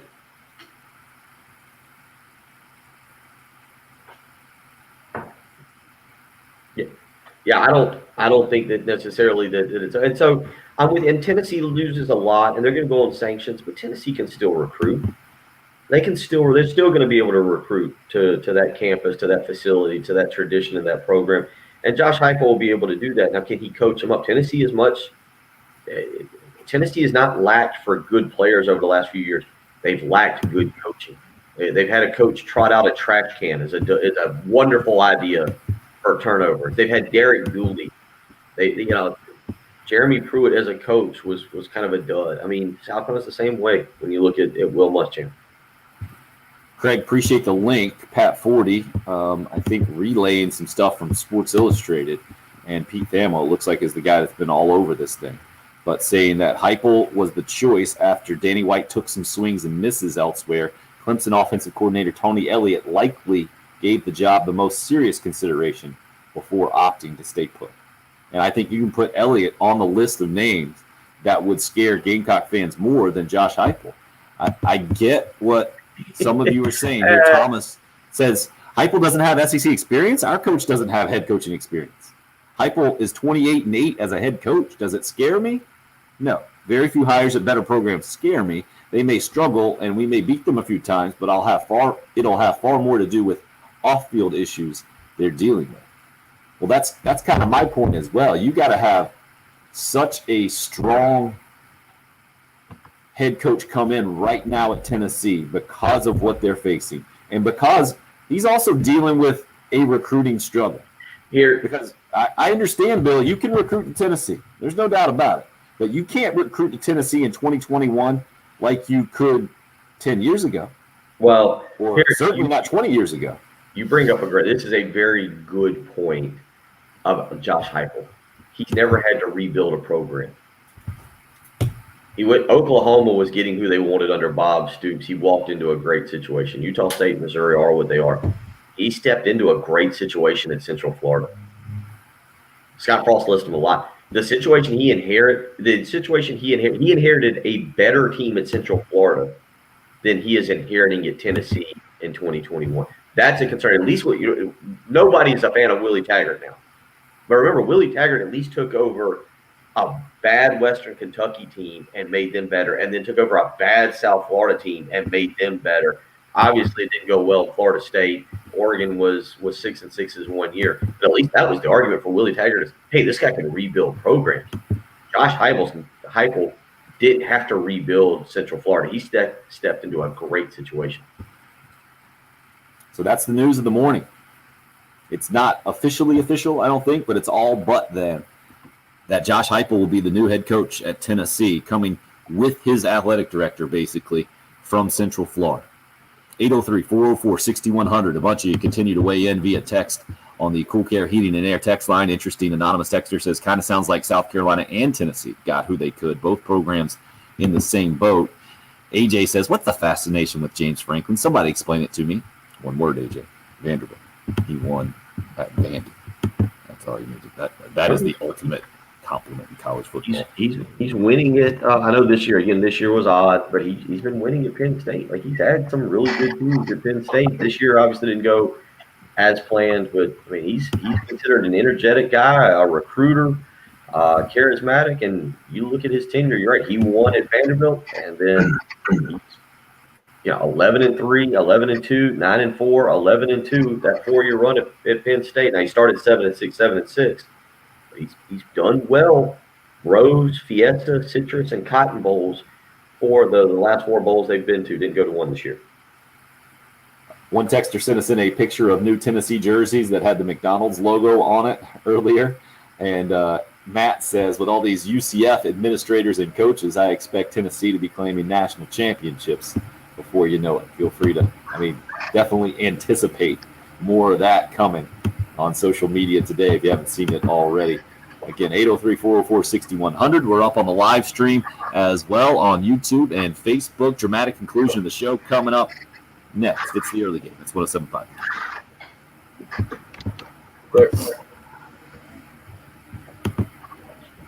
Yep, game stopped at 226. It went up another dollar. 226. 227. 228.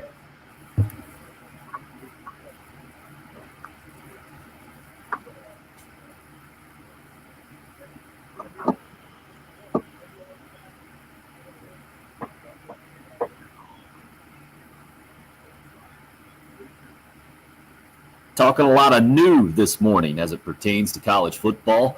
It's a new year here in 2021, thankfully. And if you need that new, fresh feel around your home, I recommend you get Zero Res Carpet and Rug Cleaning out. They've been out to my house a couple of times and done a great job cleaning my carpet, cleaned an area rug in my living room, also freshened up the tile in both the bathroom and kitchen at my house. They do it differently than anybody else. It's a patented cleaning process that Zero Res uses. Powered water, no harsh chemicals involved. That's especially important to my wife and myself because we have little kids always rolling around on our floors. We have nothing to worry about when it comes to zero res coming out to our house. Also, they didn't leave any leftover residue, hence zero res, right? No soapy residue left behind. That's why my carpets will stay cleaner longer. Yours can as well, and not just at your home, but if you're in charge of a business. The commercial cleaning division at Zero Res working day and night all over the Midlands, making sure those businesses are clean and sanitized and following all the CDC guidelines in the process. And right now, a great deal, only $109 will get you 3 rooms of carpet cleaned when you mention me, Tim Hill. Schedule that Zero Res cleaning today, 803-262-4020. Book online, ZeroResColumbia.com. It's Zero Res. Spell it backwards or forwards. It's the right way to clean.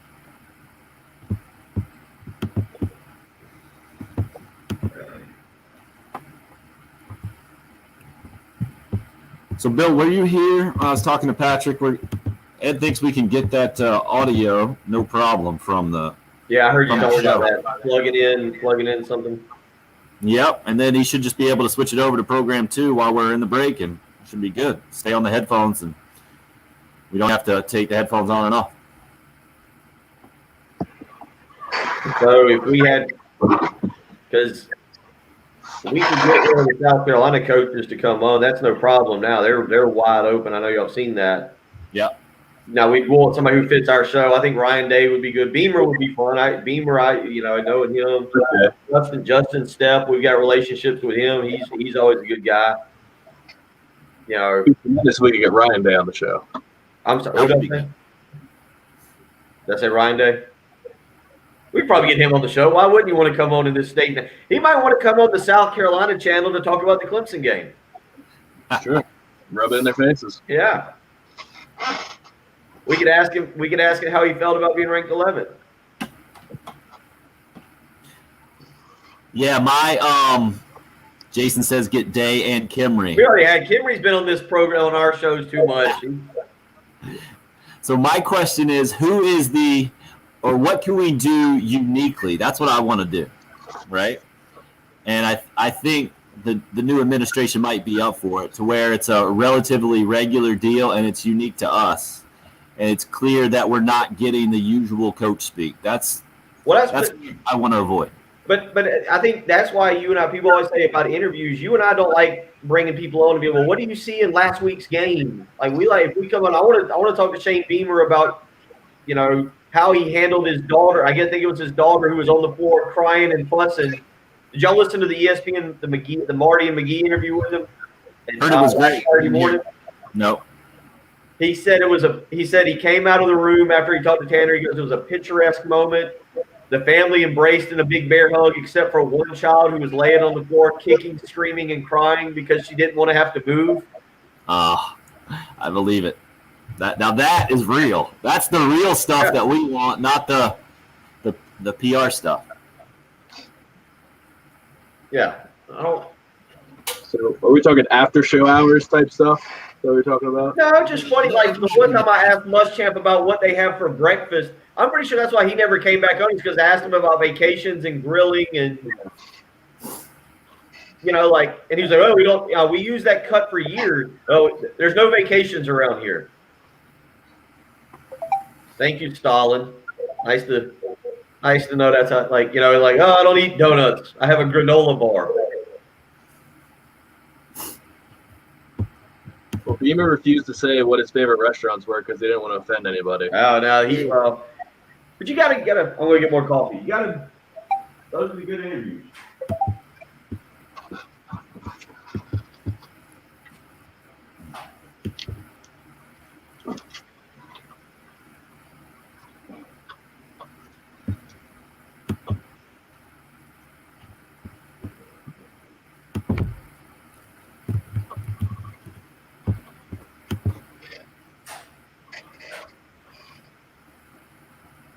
Sorry, just looking at a bunch of these texts, seeing what we can get in here at the end of the show. Need to start copying and pasting them. All right, so Matthew Harvey, no way. Texter says he was 6'8" receiver for the Gamecocks. You know what? I think that's true. 6'8". Yep, that's definitely right. Joined in 2013.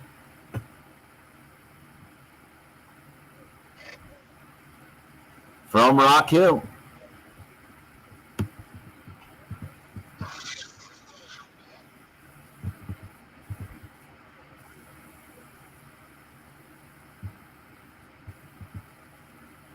.68 but 225. At least the new kid listed at least at 230 or 235, I see.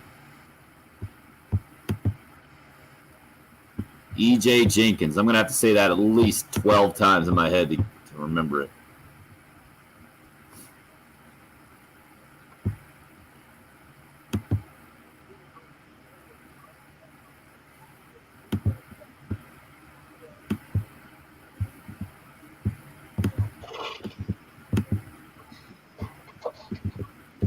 Copying and pasting now here on the live stream. I'm not sure Muschamp is a real person. Oh, are we back? We're back. Way to keep this thing on the rails, Patrick. Nice job in there, man.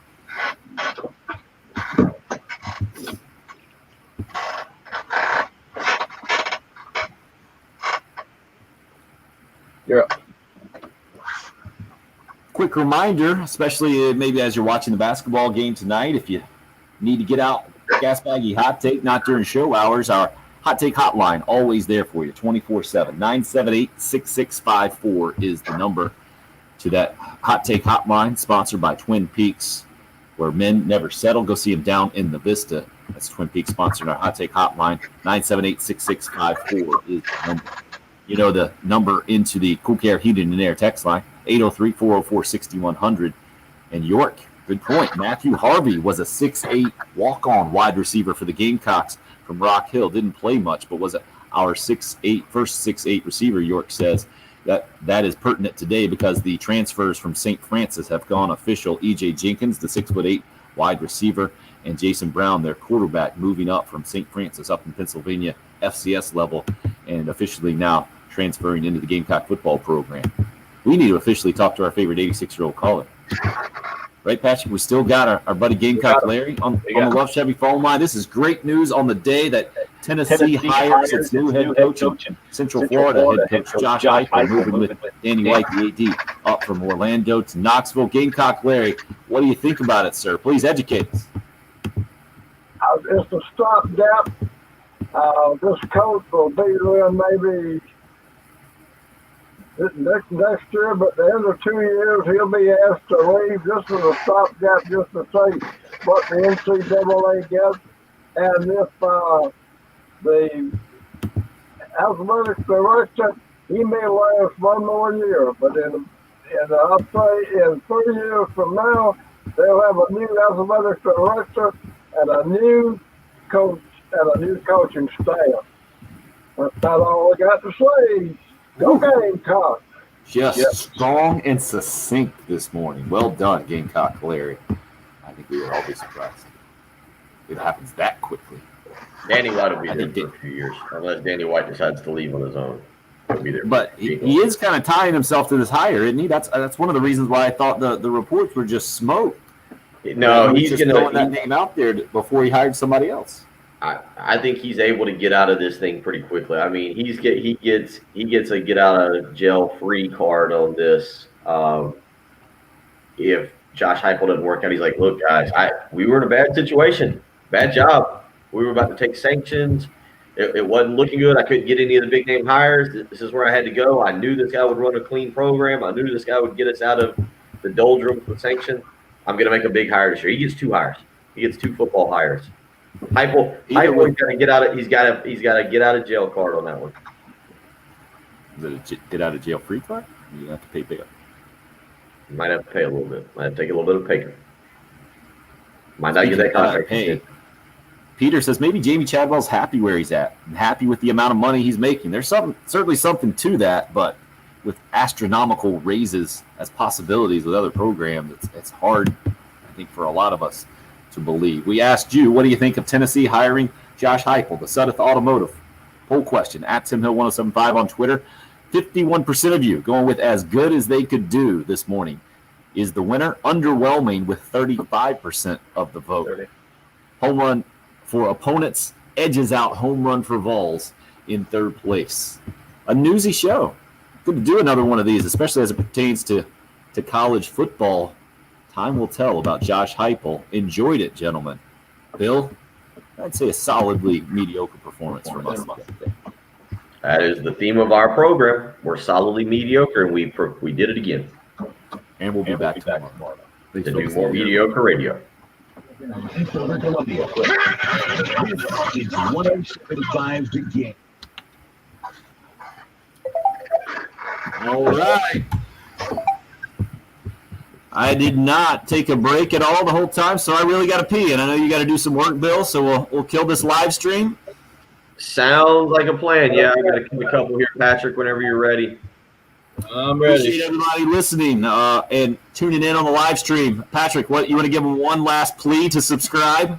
Yeah, we got over 100 today, which is great. If we can do 100 every day, then we'll be in business soon. Subscribe, 175 The Game. Nothing to it. Attaboy, Patrick. And live, we're gonna do this thing too. Some kind of game companion or game wrap up tonight. Live stream is the plan as well. We'll put out the details on the social media. We'll try to get Heath to mention it too, or Jay if we have figured it out by then. Cool, guys? Sounds good. See you tonight. All right, sounds good. All right. Adios.